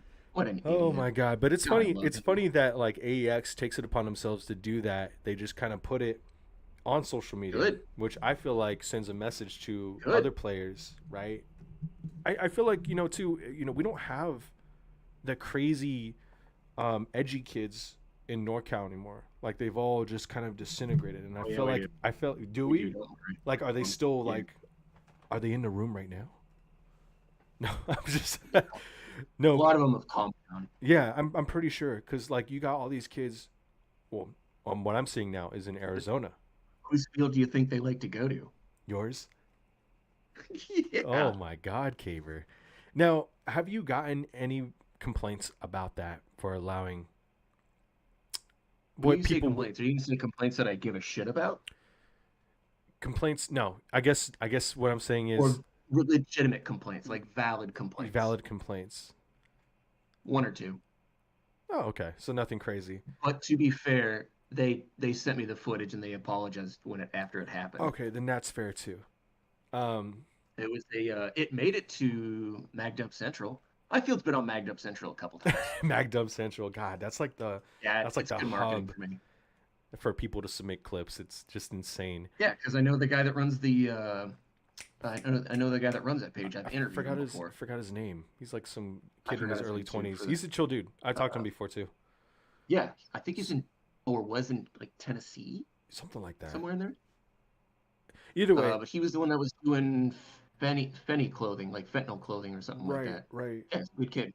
Um, So I get they do like a little mag dump, like the equivalent of like a push fight in airsoft. is some guy's like, Yeah. Yeah. and then his other boys go, what? Yeah. So I get a DM. I'm in Vegas. It's during SHOT Show. I'm on the old strip, and his name's Beef. The Beef something on Airsoft, or on Instagram. His name's Bradley. He's one of my best kids. Uh, he sends me the raw footage and goes, "Dad, I'm sorry. Oh. We fucked up today. Like, what did you do? Like, we kind of mag dump a guy. It's like, why did you mag dump him? He's being a dick." Yeah. And that was kind of the end. It was like, Yeah. all right, Here, time out for you just for a bit, and we'll see what's up with the other guy, and yeah. fucking just Like, all right, move I'll on. see you at my other field next weekend. Yeah. But now I feel like the kids that were like that here, like you said, have calmed down, right? Well, they got older. They got older, and then you really don't see that kind of influence anymore, at least here. No, because they have jobs. They have jobs. Everyone's grown up. I remember seeing that video from GamePod. I don't know if you've seen it. The one where Raul got involved. Oh my! I'm in the chat, sir. God damn. I'm the guy that's in Northern Hostility IG chat. So did they meet up with another group that came from out of state, or was that just them? You talking about the Arizona group? Yeah. Censored? Yeah. No, that was my understanding was that was separate. Because those kids came to my field and fucked around. Mm-hmm. But I think that was after. I think that was when it was ministry. No, it wasn't because Daniel was there. So yeah, so that was my field. So they came up. They did a little bombing run at City All Patriot in my field, and then went back down. But Daniel, my ref kicked him out like immediately, and he was mad. Like, if you pissed off Daniel, like, you go to hell. Yeah. Jesus. But like a lot of those kids, remember, most of those kids are going to be like senior, no more than about senior year of high school, right. early college. I'm a So we minor. saw a lot of these kids, like 2 or 3 years ago. Yeah. They graduate, they get jobs, they have to work weekends. No more airsoft. Yeah. Yeah. Because I had one of them, not really, like an aspiring edgy boy. His name was Isaiah Zay. He was he was a player for a while. Right. Yeah. Right. He's very chill kid. Come out, Brian. Yeah. But he was like an aspiring edgy boy, so to say. But he stopped playing, and I was like, dude, what the hell? He's like, I got a job at this barbecue place. It's like, all right, fair enough. Respect. Yeah. A job is the ultimate killer of edgy boys. Oh man, once those applications start rolling, just less and less playtime. Yeah. That like once they graduate high school, that's a big turning point in someone's life. Yeah. Like, why do you think there are so few players our age? Most of them are school age, so usually junior high to high school or early college. Once you hit about your mid-20s, you're looking for a career and a family. Right. Not really like out there to do edgy montages. Like, your priorities change. So instead of worrying about like trying to mag dump a birthday party to an Xavier Wolf song, you're trying to get a job. Right. And like you and your girlfriend are getting pretty serious, so you're looking at an apartment. Yeah. Oh yeah. That sort of takes the edge out of you. Oh man, I gotta grow up. God damn it. Yeah. And just kind of touching upon like the older player base, we don't really see too many of them, even though we have the adult money. But a lot of us have life or are injured. We want to continue, but it's like, or the fields are so far and goddamn out there. But I just worked I worked all week. I'm not gonna go fucking play airsoft. Yeah, Fuck that. Fucking exhausted just to deal with the same TDM. And I'm surprised Andy's still playing.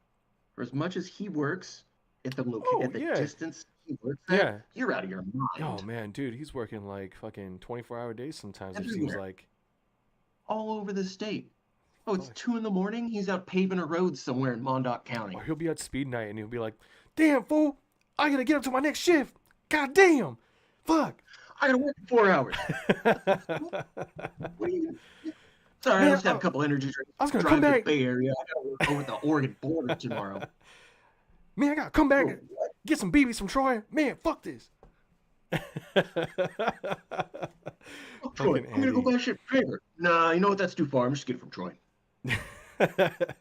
It's the community, like, it's so interesting. I love everyone. I just I'm just trying Oh, to it's enjoy wild. it. I just trying to enjoy it for as much as I can, while everyone's still around too. I'm not going anywhere. You're not going anywhere either. I might go somewhere. Bitch, no, you won't. I think I might, dude. I think I might. Well, with If how you're still doing in our 30s, yeah. you're basically in it to win it. Well, I You'll have find something. so I had a death in the family recently, and I have to ultimately sell the Mhm. house I'm in, which is it's fine. Thank you. But with the money that we make, it's a house in the Bay Area, right? So we're gonna get a good chunk. Deciding on whether Fine. to stay in the South Bay or move out of state, right? So that's what I'm saying. So I was talking to Noah about this because he went to Colorado recently, and I'm like, Mhm. Colorado seems nice, and I seen Bowling for Columbine, and I'm like, maybe Littleton might be decent, just right next, just be next to good old Columbine. Um, I'm sure that when they made that, they weren't thinking of real estate promotion, but hey, it's it's got as much as sunny and well precipitation as California. Yeah, I remember that little segment they had. What was it? Lockheed Martin and all that. Anyways, yeah.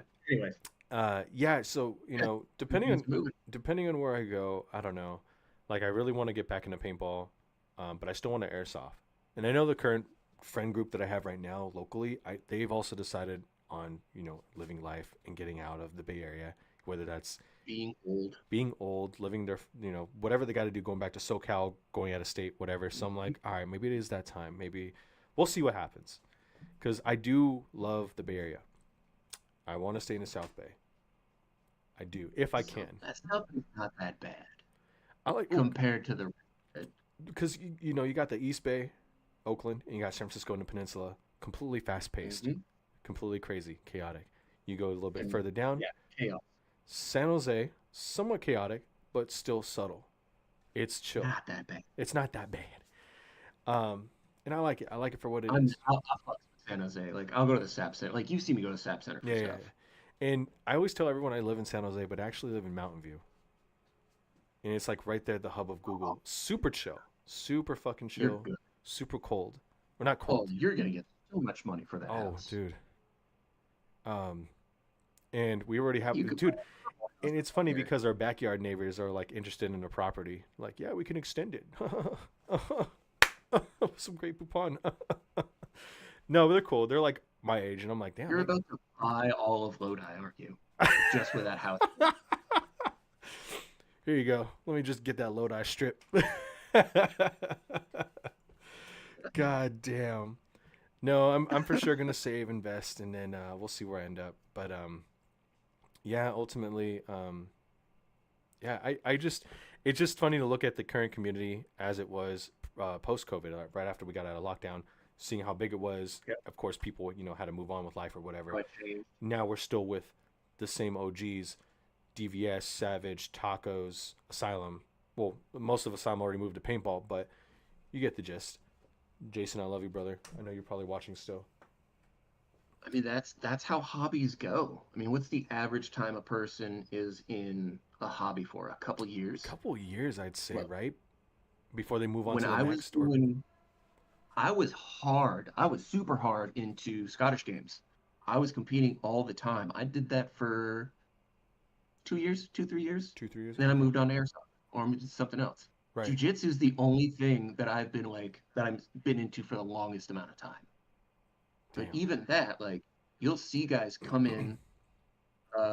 It's like the gym during January with all the New Year's resolutions. You'll see all these dudes come in, do their thing, spend all this money, go super hard for the first couple months, Mm-hmm. and then they're gone. Yeah. But it's still, but your boy, like your workout partners, your training partners, your homies, Right. still there, still doing the same thing. Speaking of, That's the nature of hobbies. did you see N1 has a gym? I'm sure you saw it. I did. Oh my I did. God. I was talking to one of my guys who works there, Gio. He said, "Yeah, we're gonna Yeah, open yeah, up a yeah. gym," and I'm like, "What?" He's like, "Yeah, dude, look," and then he just sends a quick Man, video.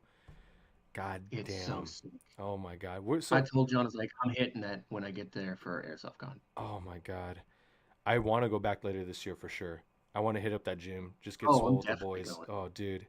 And that's what I mean. Like, I wish some of the ideas that we see implemented in SoCal can be implemented up here. But yeah, just kind. Yeah, They're but just also kind of. here's the caveat to that. Where's N1 located? It's kind of The nestled in. fucking Yeah, it's the hood. yeah. It's located in I was gonna say, Mexican Complex. it's like literally right next to an overpass. Yeah. Oh man. So I'm pretty sure the city will basically, you could probably kill a man in N1 in the city, be like, meh, Yeah. whatever.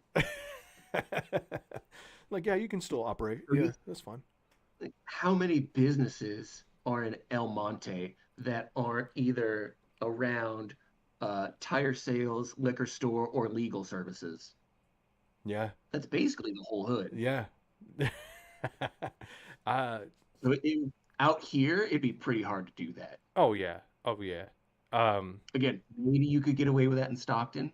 maybe. Oakland, you could probably. Oh no, because Oakland hates that stuff. Yeah, Oh, that's why that's no one's visiting right. Oakland. Because I also, for the fun of it, was like, I wonder what could I get in Oakland? Like, oh, all these properties. Oh wait, the city of Oakland will absolutely do everything they can to take my money and then kick me out. That's the unfortunate thing. Just how it goes. That's the Bay Area is the unfortunate same way. thing. Oh my god. I there's just so much I want to do. Oh, are you doing KWA Fight Night hosting? Mm-mm. No. My understanding is no. Okay. Um, I don't know. I haven't had. I was supposed to have a conversation with Tom a couple weeks ago. I totally spaced on calling him like a dickhead that I am. Yeah. I don't know. I haven't heard anything about a new Fight Night season.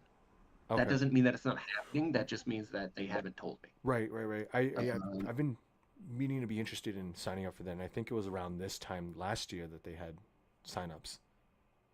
there was a conversation. I don't know how far it got. I can tell you with certainty there was a conversation between KWA and SCA and having a fight night up there, basically without the media package. Right. Kind of like remember when Keegan did it in the out there in the East Coast Was this last year? a couple years ago. I'm trying to remember. I think so. Yeah. It was very But it subtle. didn't have like the full media push that Right. like the seasons with like Sapo and Young, like so it would be something kind of like that up here. You could equate it to the way it was being described. It was more like trials basically. Right. Uh, I don't know what happened to that conversation. Obviously, it hasn't manifested. Right. Right. So I don't know if maybe one side just lost interest or they've been procrastinating the next step in a meeting. I don't know. But there was a conversation that was being had between SCA and KWA about having some kind of fight night. Let's just call it a trial, Yeah. uh, like some sort of bracket series to qualify you to come down to LA. I just don't know what happened to it. That's right. Yeah. So I don't know what they're gonna do. God, I hope they don't try and keep doing that reality show shit anymore. I don't want to see it anymore. Get the fuck out of here. um, it could just be from now we're seeing all these cancellations, especially from SpeedQB. They could just be looking at that and saying like, okay, are we going to have players this year? Seems like a lot of teams are leaving. That's the other thing is Speed QB was doing a lot of the fight night stuff. Right. Right. They were editing it, they were filming it. It Right. was kind of like a Speed QB production with KWA backing or presence, I guess. Right. Right. Um, I know Roy is just trying to solely focus on SoCal. Was it? He said Hmm. SoCal, Vegas, and Texas. That would be their main Vegas is the focus. new Yeah. Vegas is if they I'm waiting for nationals to get dropped. It's supposed to happen in December, but there's no venue. I would assume there's no venue because they're trying to lock in Vegas. Mm-hmm. Because why would you not put that out that the Nationals are going to be at Tech City again? Right. Like there's no reason for that to be kept under a hat. Yeah. If they have that, there's a good chance I'm just going to show up, Ooh. depending on what else is happening that Ooh. weekend. Ooh. Um. Dude, that Vegas spot is legit. Hey, dude, I went there. It's so beautiful, dude. Because you walk in, it's nice and air conditioned, and you got the store to your left. You walk in past the register, and it's like this hallway you walk into, and you see the rec side, and it's like, you keep going down the hallway, and you see like these window panels that let you look into the field, and then all the way at the down of the hallway, you see the speed field, which is super nice.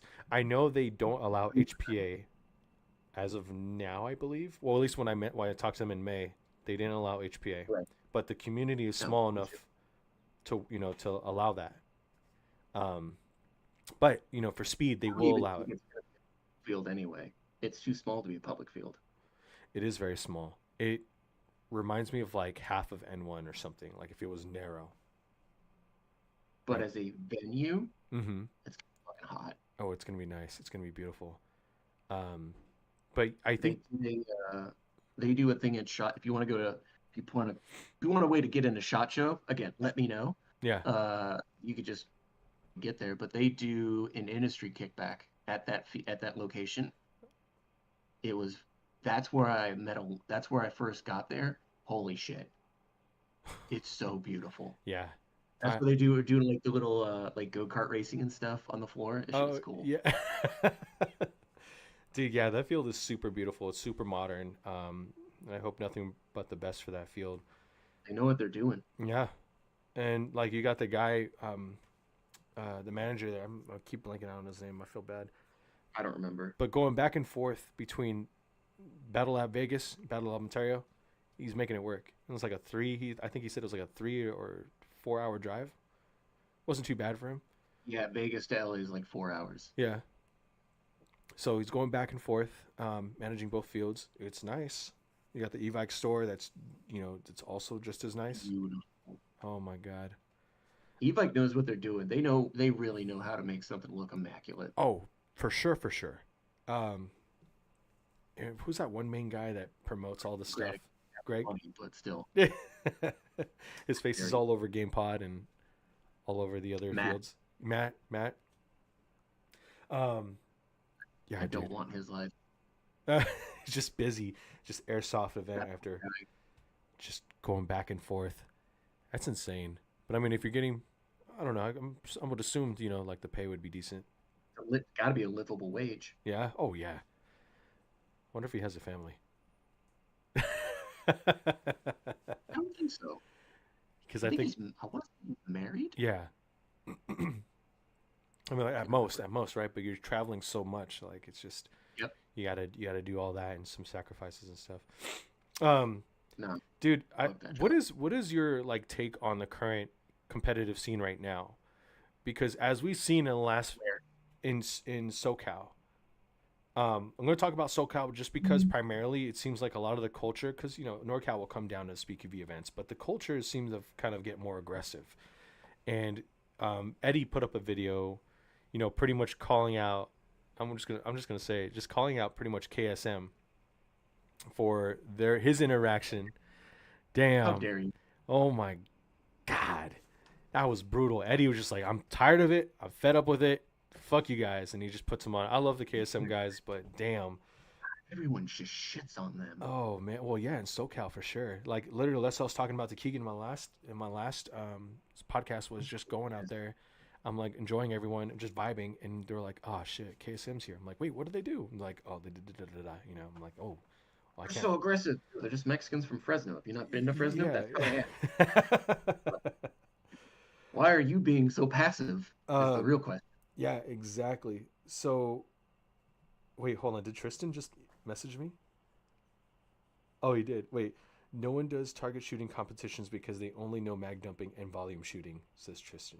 Actually, no. No one does target shooting competitions because they can just do that with real guns out here. I have a general idea of what I think he's talking about. I think he's talking about like area IPSC Got you, got you.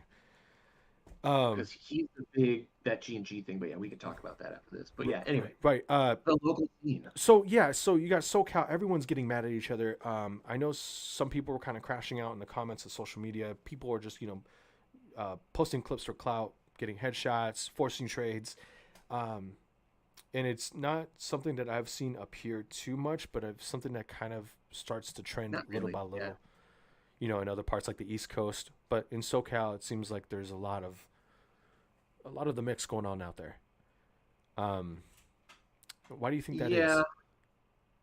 N1, this could be totally fucking off. N1, I feel like it doesn't happen as much on tournaments or on public play because that's how they fucking get down anyway. Like, you ever think LTD's afraid to do anything? Get the fudge out of here, No, bro. no. Um, if you're so it, I yes and no with the aggression. I think it's really just how you perceive a quote unquote right or wrong way that an event should be organized. Mm. If you don't if you as a promoter, as a dude writing a rule set, don't specifically have that in there with a substantial penalty, stop competing in that format. That's so it's kind of like my opinion is irrelevant. What are you gonna do about it? Like, yeah, if it's not in the rules, then it's not against the rules. Right. So if if you don't like it, you should stop competing. Yeah. I do think that's come around more in the last few years as more, and here's where it's going to get toxic, as more of a paintball culture seeps in to airsoft. I've been seeing that talked about quite a bit. Like people would state that But at this least is in paintball, like they're not really quote unquote bitches about it. Like what was the SAC DM, that's the what's his name from SAC DMG years ago, just like hopper dumped a guy and just like shot him over and over in the face in the snake. He was a DMG player. I can't because I wanted to buy his jersey after that. yeah, yeah, yeah. And he just like got in homie's face and just like Pop, pop, pop, they pop, pop, all pop, damn pop. near Iron Man. Yeah. Yeah, And me, I was like, good, good. yeah. What's the problem here? So I think it's just how aggressive you are as a person. How do you perceive aggression? And how do you react to aggression? And how do you perceive it in a competitive environment Yeah, where it's it's fun to like where everyone is trying to LARP like a badass. oh yeah, the paintball LARPing is real. Yeah, Yeah, well, yeah, even like the alpha male LARPing, like, okay, like, oh, like, you're trying to be this badass over a hobby that doesn't mean shit. yeah, Like, oh, well, you're the toughest airsofter. I can fuck you up in 2 minutes with my hands yeah. alone. How we want to perceive badassery? Wait, I'm a miner. I'm a miner. Yeah, yeah. Like, oh, I'm so tough because I shoot plastic BBs. I'll kill you with my feet. Oh man, with the big pinky toe. Now, Yeah. yeah, So I think that's how you would perceive aggression. But to the original question, I think as we see once the lines have gotten blurrier between airsoft and competitive paintball, and you could blame that on the European influence because those guys were the ones that brought that monk style gun over here. yeah, Because we Euro remember tactics. in some of those countries, paintball is not legal. Yeah, A lot of gun culture or sub gun culture things, airsoft shooting, paintball, in Europe and other countries, it is a national crime to do those things. Jesus Christ. So when you adopt that culture or like that style where they're just like, oh, we can't play paintball, well, we can play airsoft, so let's make airsoft look like paintball because that's what we really want to do. And then when that comes to the American side of the house and they realize, oh shit, Americans are dickholes Yeah, as as a nationality. yeah, Like you're just an asshole because you're an American.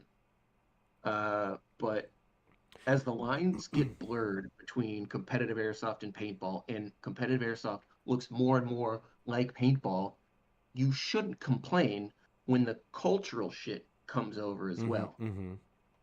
That would I would equate that to like how can you be racist but love tacos? Like you have to love both. Yeah, It's just like you can't accept the thing without the culture behind the thing. Now, could that get into a deeper question of why is paintball this, that, and the other, and the aggression? Sure, that could be a valid argument that I'm not qualified to speak on. mm-hmm. But it wasn't from an outsider looking in and someone who was in the management space of tournaments, even at its shittiest, it wasn't that bad. Like you would just have guys like arguing and fucking with each other Yeah. off the field. Right. Well, Right. now they're doing it on the field. Right. In paintball, they do it on the field, Yeah. not so much off the field because they're separated in paintball off the field. They basically have their own dugouts, Yeah. Yeah. Basically. Um, at least on the higher level tournaments when they're competing. right. Right. Right. Right. You know, it is. I think you brought up a good point. It's how you perceive the aggression, and I feel like in airsoft, it's still kind of this weird non because airsoft's not really. Well, when you jump in, it's not. You don't think of it as competitive. It's just like, oh yeah, let's go shoot each other. But when you turn into competitive competition, you see people who have different backgrounds and perceive it differently, Right. and people who become sensitive or people who are normal to that culture. So people will start Yeah. headhunting and start overshooting, and then people get upset by that and they overreact or whatever it might be. Um, so I I think feel it's like just culture. yeah, it's the culture. People are pointing out like, hey, it's the paintball thing, but I felt like I mean, like when you look at SpeedQB, it's nothing against them. I feel like that's what the might have been the original No, intention. I could be wrong, but like the 5v5 format elimination reminds me so much of Speedball. Now I can just be a normie just looking at it from the outside, right? And I see SpeedQB, oh that's cool. I want to dive into that. It's the elimination standpoint with just like some points here and there. Um, but I can see now that they are definitely trying to change or shift the culture to correct. get out of paintball, get out of the paintball, aspect of it. The Um, limited series. the limited series is such a wonderful idea. Why do you think LTD doesn't fuck with open? Other than the tax city thing, let's get away from that. Right? How Yeah, dare yeah, you bring that yeah, up? yeah, yeah. Obviously, for the there's not enough of a tactical aspect that takes away from the entire paint or airsoft, right? So again, goes back But to LTD's my goat team, baby. yeah, they're a very strong group of people. They're just But growing every day. they're they're they're sort of anti-open class in the sense that they want to do it that so that it still looks like gunplay, basically. They don't want to be paintball arpers. Yeah, So, I mean, name me someone more prolific with a shotgun than those guys on LTD. John Wick. That doesn't exist. Yeah, right? They're I mean, shotguns, kappas. Even at their, we can say they're one of, if not the greatest team out there and one of the most influential teams out there. oh yeah, Uh, dude. and they still love like that fundamental, let's just do silly shit with shotguns. Like, Yeah, let's just have a shotgun night. I had this conversation with somebody at CQB City, Jason, I think, and then someone else. Yeah. It's the fact that I love seeing N1 style gameplay, whether that's from LTD or from someone else altogether, and they don't even use like the norm M4 platform. It could just be like a random Saiga or another shotgun, something that's a little bit more challenging, and they make it look fun, right? And Yeah, that's why I because they understand that the experience has mhm, nothing to do with the equipment. right. And I fucking enjoy that. Like I love that I can just get inspired and have fun, and keep going in airsoft by using different platforms and just kind of challenging myself or whatever. And it just it's cool. I just don't want to get sweaty. I just want to play. I'm a grown ass man. So to the aggressive thing, I think it really depends on who you are as a person. Exactly. Um, but also, it's just like anything. Like, hey, if this field is too aggressive, you should stop. Like, if you don't feel appreciated here, you should stop giving them their money. Okay, cool. We're gonna go back there next Saturday. Okay, well then, what do you want? Yeah. Like, because if you know Roy as well as we do, you know that's not his shit. Right. Right. That is the players doing that. Exactly. Roy just wants Roy just wants a chill vibe and everyone to shoot BBs at each other Yep. and hang out. Yep. And then afterwards, we're gonna go to the Boiling Crab. Yeah. Exactly. That's it. That's it. That's what SpookyB is, and that's the intent. Right. Now, the intent and what the players do are sadly two very different things. Mm-hmm. Yeah. So you can either significantly penalize that, which again Roy doesn't want to do. He's like, I gotta fucking do this. Damn it. Okay. Yeah. Yeah. Yeah.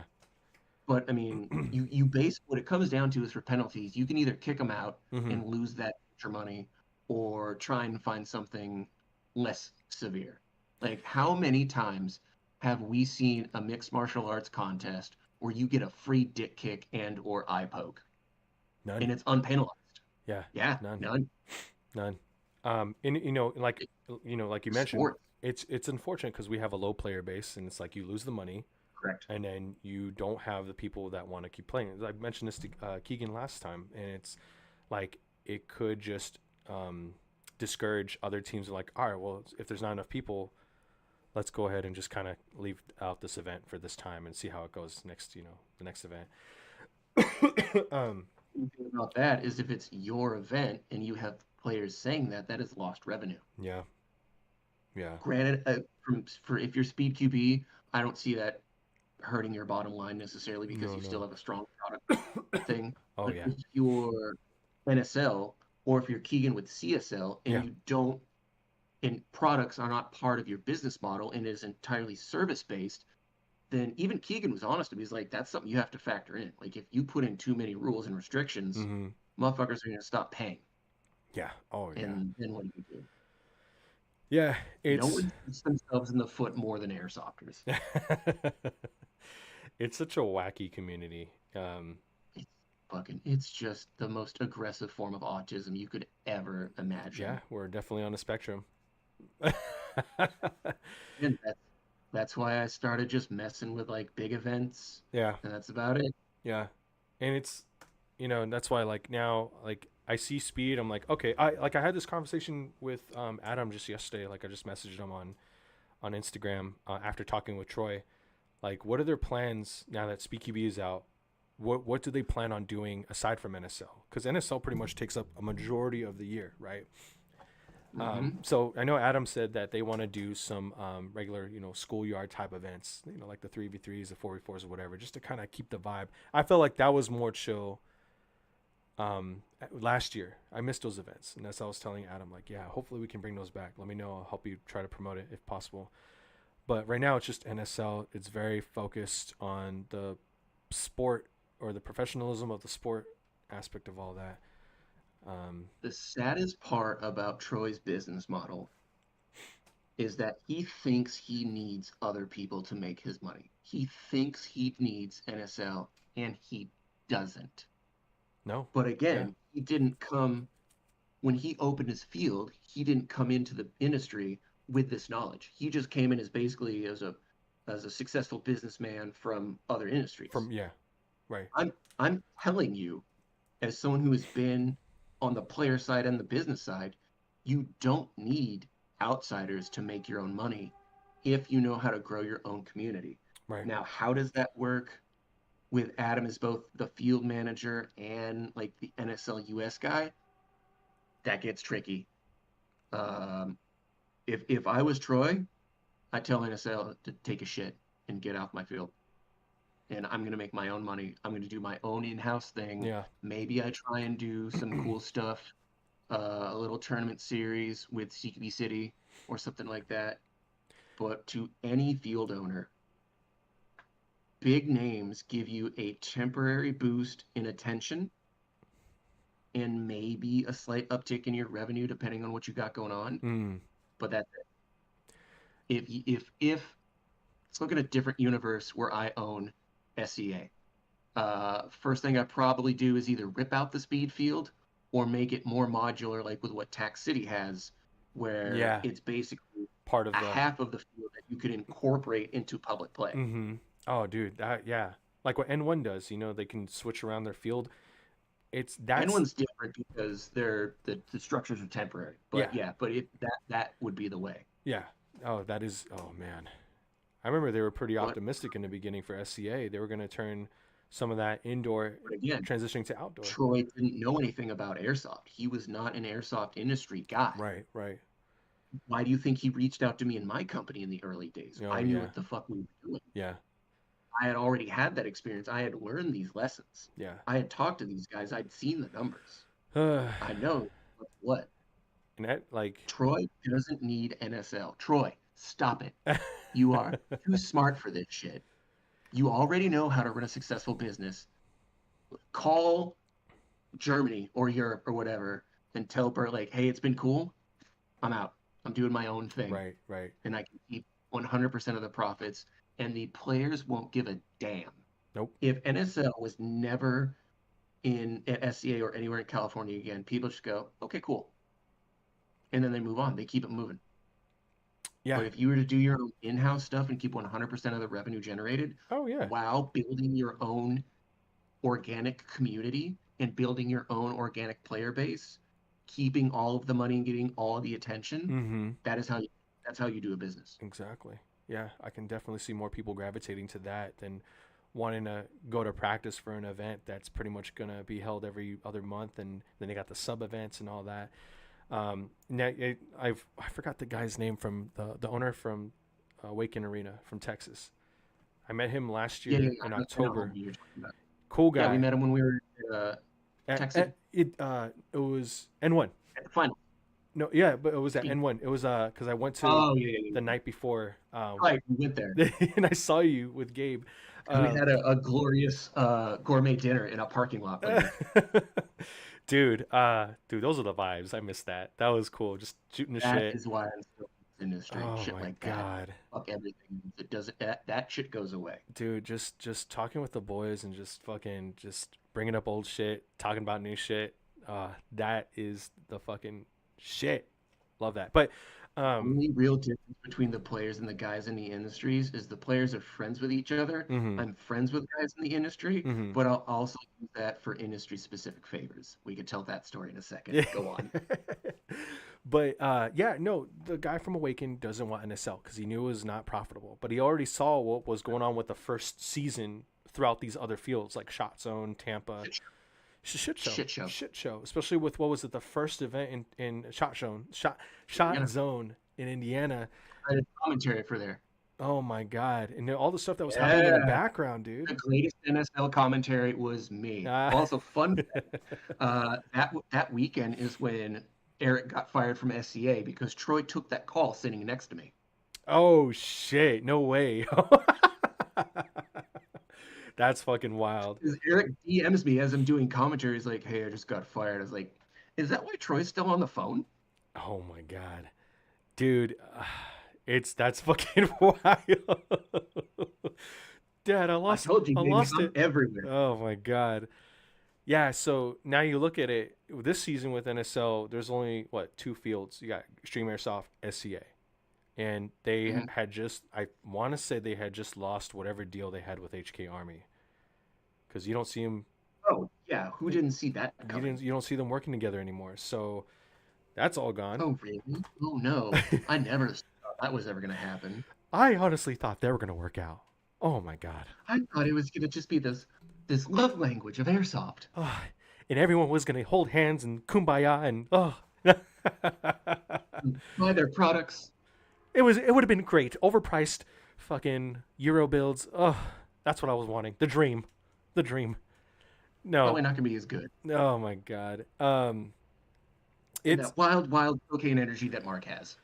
God, he's doing a lot of nose beers, that's for sure.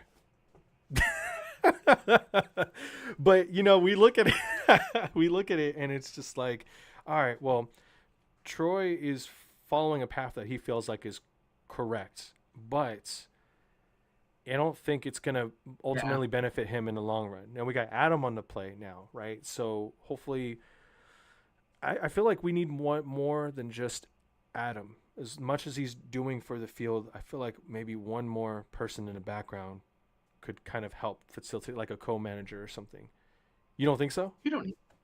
No, absolutely not. You don't think so? And well, in terms of running, like community basis events, He's got everyone. he's got everyone.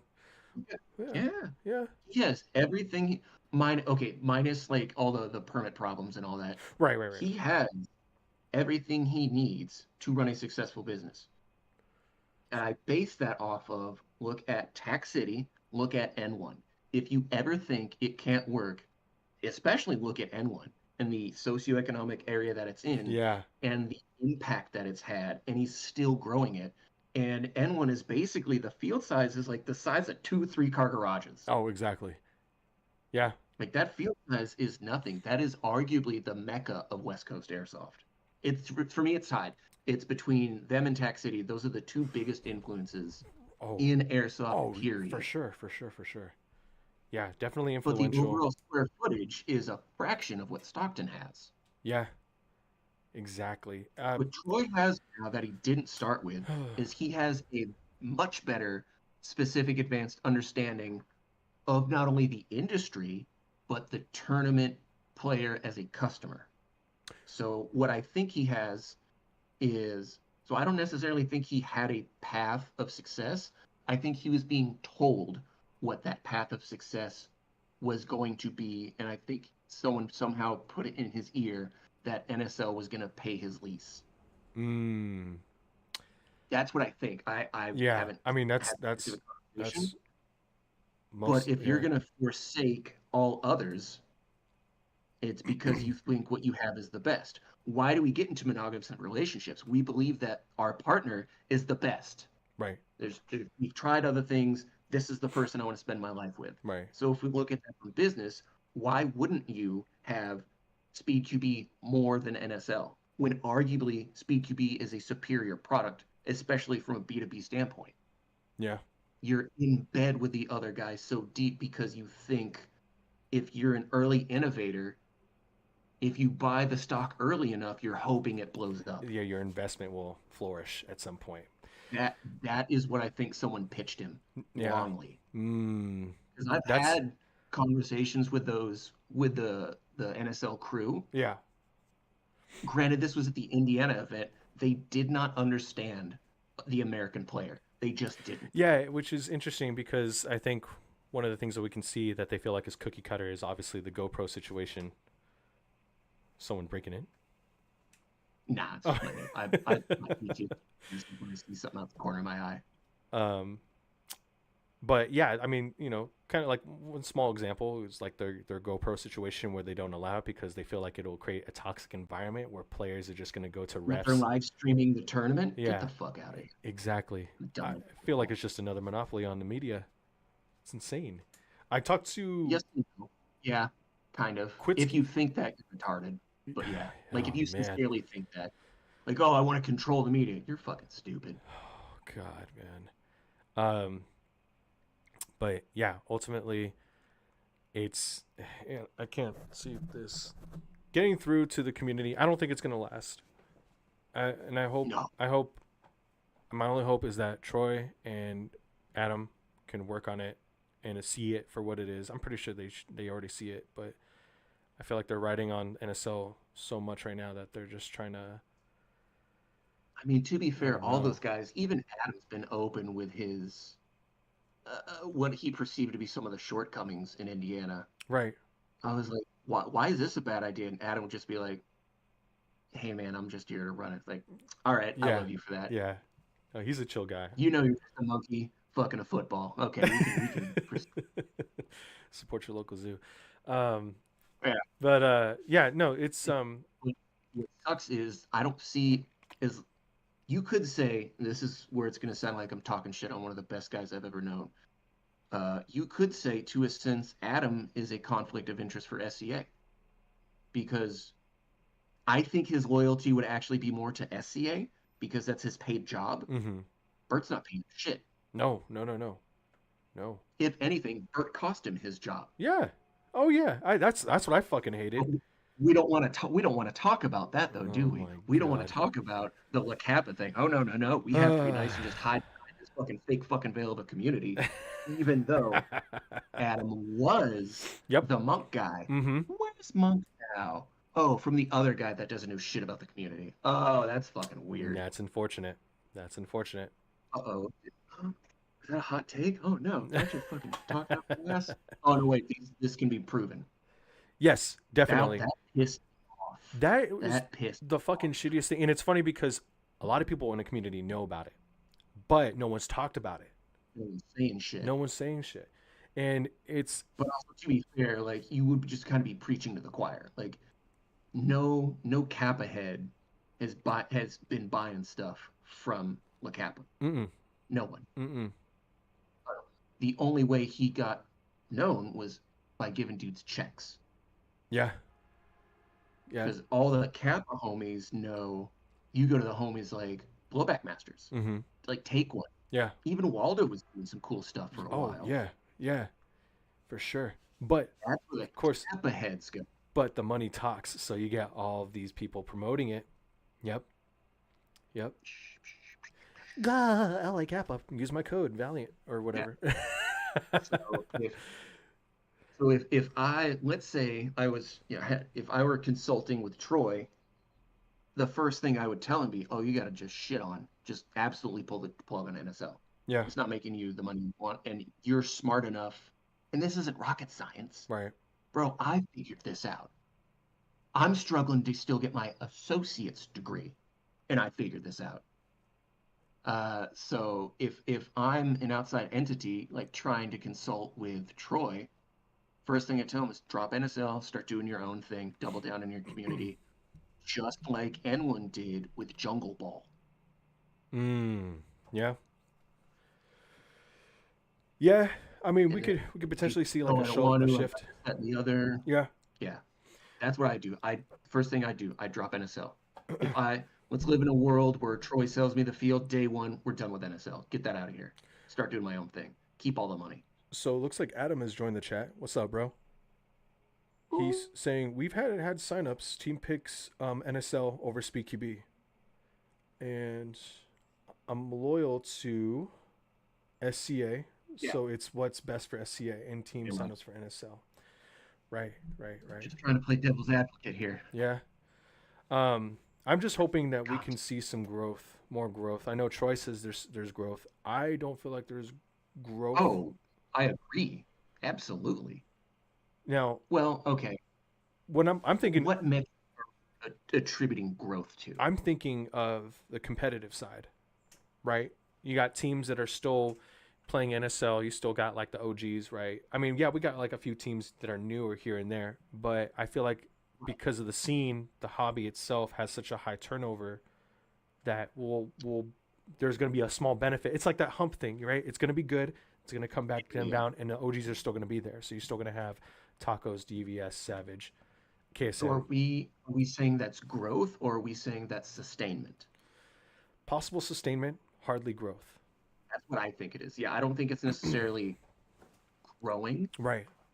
But I think it's not getting smaller.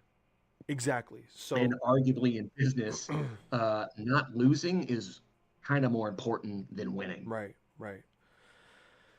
But SCA is, and because of Adam, Mm-hmm. the fucking heart of it right now. Yeah, exactly. In the community, like Anyone that disagrees with that is a fucking idiot. It's SCA, right, without a doubt. right. It's the best speed field we had. Yeah, exactly. It's catering to the scene itself, and that's what I've enjoyed since it's Arrival, like in 2022. Yeah.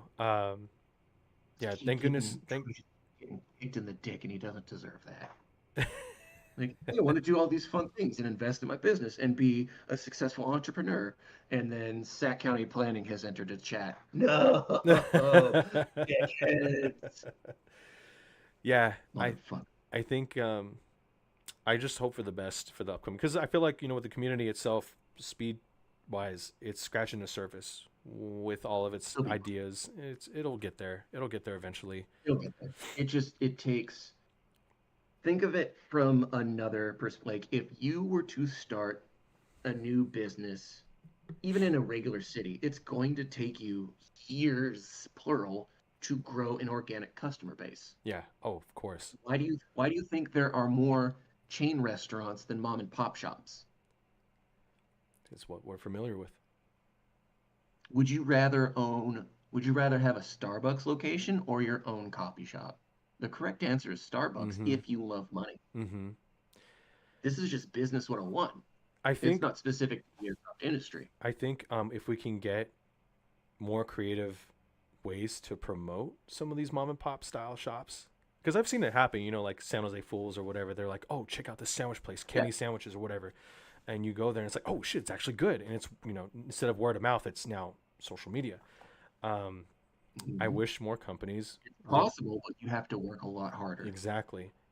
I wish more companies would take note. Well, you got like Wolverine, Speed QB, of course. They're changing their Why would I style. try and work harder when I can just give a gun to popular streamers? Yeah, fucking Oh, A. God. Sorry, Navrich. I'll get to those reviews soon. yeah, But no, that's what I was talking about. I was totally talking about Novrich. but yeah, um, yeah, I think if more companies started kind of changing their the way they brand themselves, because I've seen Lancer Tactical, I've seen Navrich, they're pretty much in a rebranding phase where it seems like with especially with Navrich, they're trying to get out of The that. lens works. We'll see how long that lens phase is going to last with Oh, their alleged uh, staffing s- changes, shall we say. oh. And what are you referring to? Navrich or? Allegedly. Um, in my opinion, Yeah.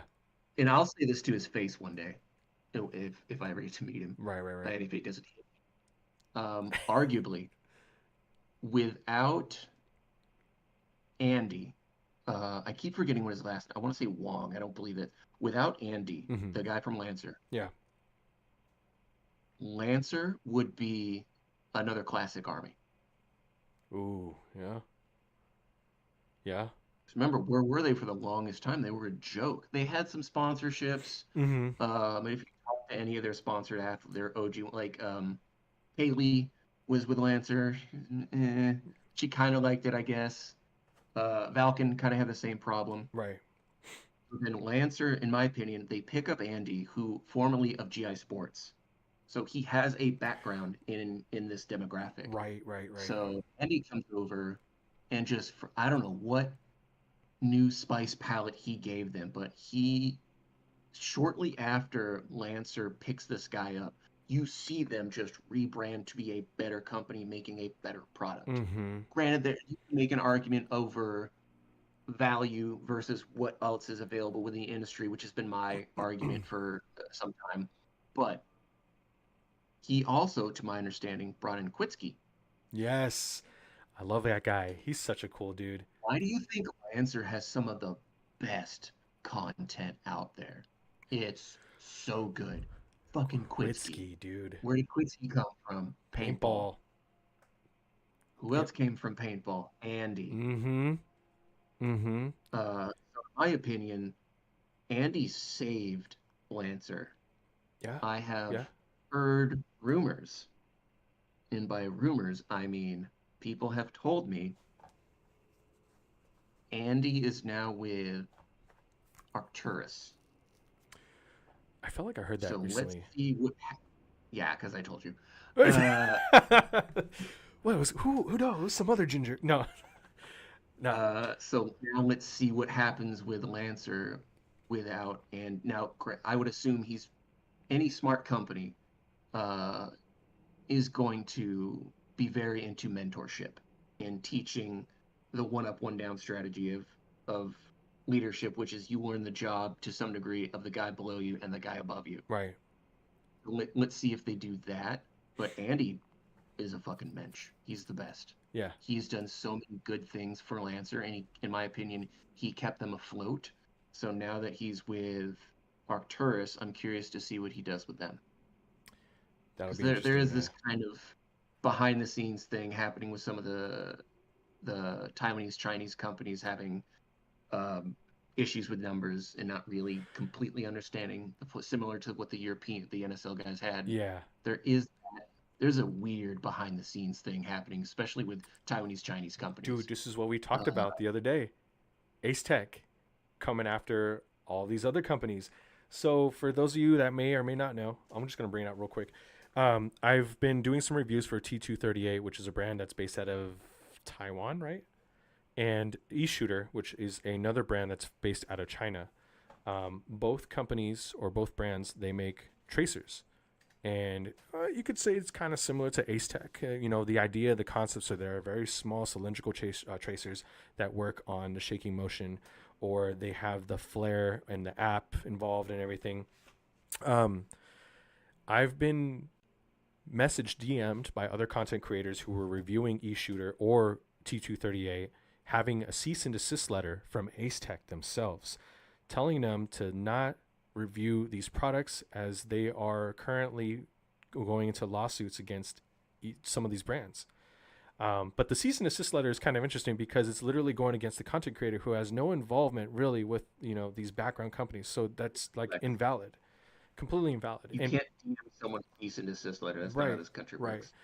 And so, Oh wait, but they're not based in this country, so go on. yeah, exactly. So I'm like, okay, how's that going to work? So, I forgot his name. I feel like his name is Pineapple. One of the content creators, YouTuber, Pineapple. Sorry, bro, if I'm mispronouncing it, but Ace Tech offered him like, hey, if you stop, we'll go ahead and submit, send you our products when we do have some in the future. Unfortunately, he hasn't gotten anything yet, but we'll see if they hold up to their word. I just told him like, bro, I would just not worry about it. You're within your rights as an American to create the content that you are. You're just merely reviewing it. You don't own it. You don't, represent eShooter or T230 or whatever it might be. Your tactic. Yeah, it is. That's all it is. And there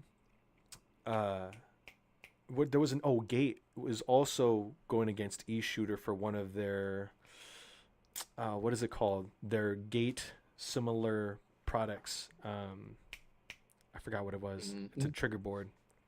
Yeah. Yeah. I know what you're talking about. Sorry, everyone that's listening, but yeah, it's interesting to see that Ace Tech is going after these brands. And it's going to be interesting to see how a Polish company goes after a Chinese company. I'd like to see how that happens.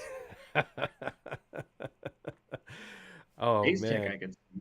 Yeah. Even then, no, Ace Tech is Taiwanese, so then it becomes a little geopolitical, doesn't it? Oh yeah, and then that's the thing. It's like, all right, well, enjoy what you have until the big invasion or whatever. And then eShooter's going to take all of Ace Tech stuff and T238. No, but yeah, so that's kind of interesting. That's another background thing that I've seen. I haven't been approached, which thank goodness. Behind the shit is wild. It is. And I'm talking like not like store level. I'm talking manufacturer level in somewhere in China and somewhere in Taiwan. That shit is great. Like the relationships between like the Chinese Taiwanese dudes, it gets weird. All the different like the dude, if you really want like a crazy grasp of the inner workings of airsoft manufacturing, from Specna. That's the guy to talk to. Bro, because he's been to those factories. Yeah. Because remember, he was with G&G for years. Yeah. 8 to 10 years, and now he's with Specna. He's been to those factories. Damn. Yeah. eShooter is in like the same building as Specna for their manufacturing. Yeah, I remember you mentioned that. Yeah. That's wild. Because he showed me the picture. Yeah. Oh yeah, the eShooter guys. Whoop, these dudes, like, what the fuck? He's like, yeah, they're right below us. Yeah, we're right there. I guess in their non-North American market, like their Asia and European market, they have a deal with eShooter so that some of their guns will. I think he said they come with eShooter tracer units, but they can't do it in the States, or they don't do it in the States. Okay, interesting. Something to that effect. Right. Well, I mean, like anyone in the business long enough knows there's like the U.S. market is just like a piece of how cool airsoft is, right? Because we have licensing and we have like laws to prevent some of this stuff. But like if you look at the European and Asian market, like they have some cool shit. Oh yeah, they have cool shit because they don't have to worry about this because their legal structure is different. They're like intellectual property. Oh, you mean the stuff we steal? Yeah. It's wild. There's so much more. Oh my god. There's so much more. And I can only like just talking with you last year and just talking with other people. It's nuts. It's nuts. And I can only imagine how much more there is. It's like an iceberg. Have you ever seen those YouTube iceberg videos? Oh my god, they're so good. When Charlie told me about that, some of those companies using like the moderators to go between the Chinese and Taiwanese companies because some Taiwanese businessmen are too proud to directly deal with Chinese businessmen, so they hire an intermediary, and the price of that intermediary goes into the price of a gun. My brain exploded. Oh my god, it's politics, man. It's crazy, bro. It's wild. Crazy. I think the funniest thing was kind of unrelated, but PTS I think is semi-run by Greg Wong. He's their marketing guy. He's their marketing guy, right? So I there want to say was, his official title is like marketing director or something like that. so I think there was a post of him as a player. I think he posted it because there was some backlash against it. I think this is just when he was returning back to airsoft. This is like 2 years I ago or don't know. He's something. got me blocked, so I haven't seen it He then. has me blocked too because of that situation. But fucking Tristan was just trolling the shit out of Greg Wong on a PTS Instagram page, and it's just that post in general. Tristan's just going off on him. Everyone's like, "Whoa, what's Greg Wong doing here?" Greg Wong comes in the mix, like, "Hey, fuck you guys, whatever, you know." And then of course the PTS page, of course he's gonna do a Kevin Durant and use that as his burner account. I think Greg is a swell guy. Stop that, you know. And it's just like, what the fuck? And you get blocked. He's just blocking everybody. That's wild. Greg Wong is something else. Yeah, he's got to have some kind of wild something he's holding over PTS. Oh yeah. I don't know why he's still employed with him. Or There's got to be just like a bunch of bodies in someone's subfloor that he knows the location of. I heard he had he was related to somebody in PTS. That would make sense. Oh, cause Given kind of how airsoft is, that yeah, makes sense. he makes the occasional trip to GamePod. I guess the last time I went, one of my friends spotted him. I had no idea. I was like, "What? Random?" But because he has family up here in NorCal, Hmm. um, Hmm. and that he was able to kind of dabble into not just PTS but also AEX a little bit. That's what I was hearing. I'm like, okay, that would kind of make sense. But Yeah, damn. AEX doesn't surprise me because Peter's brother Andrew works for PTS. Yep. So there's your bridge. Yep. Yep. Jesus, man, that's crazy. Such a small community, Yeah, such a small industry. PTS lost a decent amount of ambassadors, I'll say, for lack of a better term. They lost a lot of ambassadors because of Greg Wong and all the shenanigans. Right. Kevin was one of them. Wow. Was it just I more? don't know if he's mended that relationship. Yeah. I know Kevin stopped messing with him because of Greg. And then like you could ask Kevin the story to clarify the details, but like he had got kicked out of the marketing ambassador group chat and all this other stuff. Yeah, it's an interesting story. Wow. That's when I started talking to Kevin about it, I was like, oh, Greg Wong must know where some bodies are buried, Yeah, it's or definitely. most likely it's some form of nepotism, which is really common in I airsoft. was gonna say I could feel like that's probably the most likely case, nepotism. Um, I mean, look at KWA and G&G, nepotism. they go hand in hand.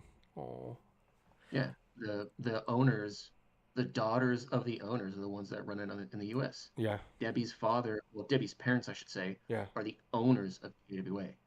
Amanda's parents own G&G. yeah, yeah.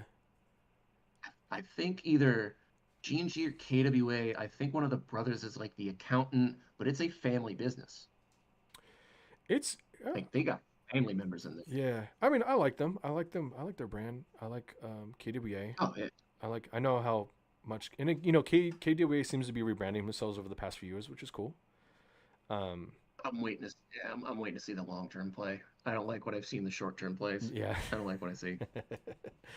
um, I'm not. I get it. I'm 39. I don't agree with what the young people do, but I also don't like what. I'm just simple man. I watch Joe Rogan. I play airsoft. I get gun. I'm Damn. just here to buy AEGs and smoke DMT. Yeah. Just work out with my kettlebell. God. Oh my God. No. Your soft gun should come with a free bottle of Alpha Brain. Oh God. I used to get into that when I first started playing again. I'm like, yeah, this is gonna help me. Yeah, this is gonna help me compete way better. And then I just got headaches. I'm so fast that I forget that I'm stupid. Pills won't help me with that. God. Um. Oh, do you I have? can think about nothing much faster now. We're at 2.5 hours here. I do want to cut it in a bit, but is there anything you Go want on. to say? I gotta make dinner. I gotta Yeah, make dinner. fuck these hoes. I don't um, know. For AEX. anyone that wants to do some fun stuff, here's another way in which I think I separate myself from everyone else.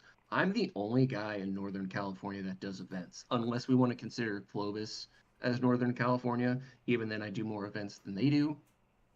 In October, I have Vault Wars, which is happening in my field combat zone in Oroville. That is literally a Fallout ripoff. Because after binge watching the season for the second time, I thought there's an event in this, and I'm gonna do it. And then in November is my Red Dawn ripoff, which I call Operation Homefront, which is fictitious Americans versus fictitious Russians, and it's so fucking fun. Ooh. It's my favorite thing that I do all year. Yeah. Damn. There's Is also you said Orville? in December yeah, Okay. which is like an hour or so north of here. Yeah. In December, Hill 559 is doing Operation Frostbite, which is really fun to go to. And for anyone that wants to do Milsim West, I always recommend Operation Frostbite as like a test case because in February at that same AO they do a Milsim West there, and so the Victorville is probably the easiest venue they have for Milsim West. Clovis is a little bit tougher because it's colder, it rains, it's all kinds of stuff. Yeah. Moonshiner event that I do, thank you, Joe, for Yeah. reminding me, is Yellow Rocks. Ooh. That was a culmination of Red Dead Redemption 2 Online, the Moonshiner quest, and Lawless, and a little bit of Public Enemy with Johnny Depp. Okay. Okay. So I'm kind of the only guy that's doing. Granted, these quote unquote events are still at a public field, Right. but I'm the only one trying to do anything fucking fun up here Right. and break the monotony from public play stuff. And most likely, Homefront, I'm going to try and get some, like, Octurus, I'm going to try and get out here. I'm trying to convince them to fly Sam out here. Specno will come up, G&G will come up, all my homies. Okay. There we Because go. I know these guys. Like, Yeah. I'm friends with a lot of those dudes. Right. Right. So, like, yeah, that's why I spent a lot of money with G&G. So they will pay Ryan to come up so we can hang out. Ooh. Oh. It's all a scam. Gotta Hey, get look your at all money. these comment machines we just bought. Can you send Ryan up here so we can hang out and go to BJ's? Yeah. And we can play Pokemon Go with each other? Oh, right, and airsoft stuff too. Yeah, totally. Yeah. Yeah. Yeah. Definitely. We gotta get the money to make the BBs more greener, so that way we can get the soy boys out of the community. Oh, it's so Some good. shit or whatever. My voice is all It's getting it's raspy now. it's a much chiller vibe than the tournament scene, which is why I like it a lot more. And that's the thing too. It's like in moderation, speed, yes. Airsoft, moderation, yes. But if it's with the boys, with whoever you hang out with, it's fucking elite. It's awesome. Dude, you would have so much fun at the Milsim West in Victorville. People think it's like so super hardcore. Right. It's not. No, no, no. At Victorville, it's not. Other than like West Virginia, Oklahoma, yeah, those are gonna kick you square in the dick. Right. Victorville? No, that's the easiest venue to have it at. See, and I will If get you there. can survive Milsim West at Victorville, Yeah. you need Jesus and a gym membership. Like you might need like your TRT might be kind of low, my guy. You know what I'm talking Yeah. about? Like Exactly. you need Blue Chew. Dude, You got some dick problems. is there Noah says, if you guys are curious, do you guys know about the flop of the outdoor KWA competitive series? Do you know what he's talking about? It's not a flop. I think they're just trying to see what they want to do next. So they've done. Me and Kevin did a video specific to this. Um, the problem that you could see with Fight Night is it's not really getting the views that they wanted. Right. Like you can just see the video now. So now it's an ROI question. How much time, effort, energy do we want to put into this thing that's not really that popular versus do we want to try and roll the dice and rebrand it? I personally think that the indoor mill sim or mill speed, whichever one that is, I like that better than Fight Night. I thought that was super fun. Mm-hmm. But again, the YouTube views do not reflect my opinion. It's weird. It is weird indeed. So Trying to see what I works. don't know. Well, I don't know. I don't even know if they know. They love it. I mean, it's evolved. E-Bike's in with it. All these other companies and brands are in with it. It's a big mover for them. It's a really nice piece of content, but Right. I don't know what their future plans are. I'm not in that conversation right now. Yeah. Well, hopefully something good. Roy might know better. Roy would definitely know better than me. Says California completed or competed and swept in both of the trial runs, but nothing came of it. From what Noah's saying. Are you talking about the TAC League? I think he might be talking. Yeah, I think he might be talking about the TAC League. If that's the case, I'll just go on this rant. TAC League is in an interesting spot because they kind of started as a tournament, like a quote unquote Milsim tournament format, similar to what we saw with Major League Airsoft. But since it's a three-way split of revenue, I would assume they just double down more on events, which are making them more money. Mm-hmm. And there's more to TAC League when they do events versus when they do tournaments. So I don't know if they have scrapped the tournament format. I'm pretty sure it's not immediately on their radar in the short term. Got you. Yeah, Before I think that's what Noah was referring to. Right, right. Shit. Well, I think I'm gonna cut it off You here. gotta remember that TAC League is a three-way split Yeah. of revenue. Oh, that is true. Yeah. As the guy that hosted a TAC event. Shit, man. I think there's so many ideas, and I think it's just I wish we could just execute these well, and the community can flourish. But it'll get there. It's just bits and pieces, right? Will it? Will it? Yeah, hopefully. One can hope. I'm very One can optimistic. hope. Yeah. Yeah. Well, that makes sense. But thank you again, bro, for coming on. I really do appreciate it. We have to do this soon because I feel like we're cutting it short, but I feel like we can do another Maybe one. DM me whenever you want. I'll do this shit tomorrow. Oh, fuck yeah, dude. I don't have a real job, remember? I don't have a job. I live off any disability. True Aim Incorporated pays me about $150 a month. God. I live off VA disability. I don't have a real job. You want to do this at 2 in the morning? I'm in. Fuck yeah, let's do it. I have to get up tomorrow early just to get up and do YouTube shit. I fucking hate it. I got to get up and eat cereal. Ugh. Fucking. Ugh. No, I'm just kidding. Thank you again and everyone for watching. I do appreciate it. This is the podcast with Caber. I'm fucking sure we're gonna do this again in a few weeks because I don't know who else I can have on. Yes. Exactly. Oh, dude, you are the best. Default choice, baby. I'm everyone's default girlfriend. I'm a fat bitch.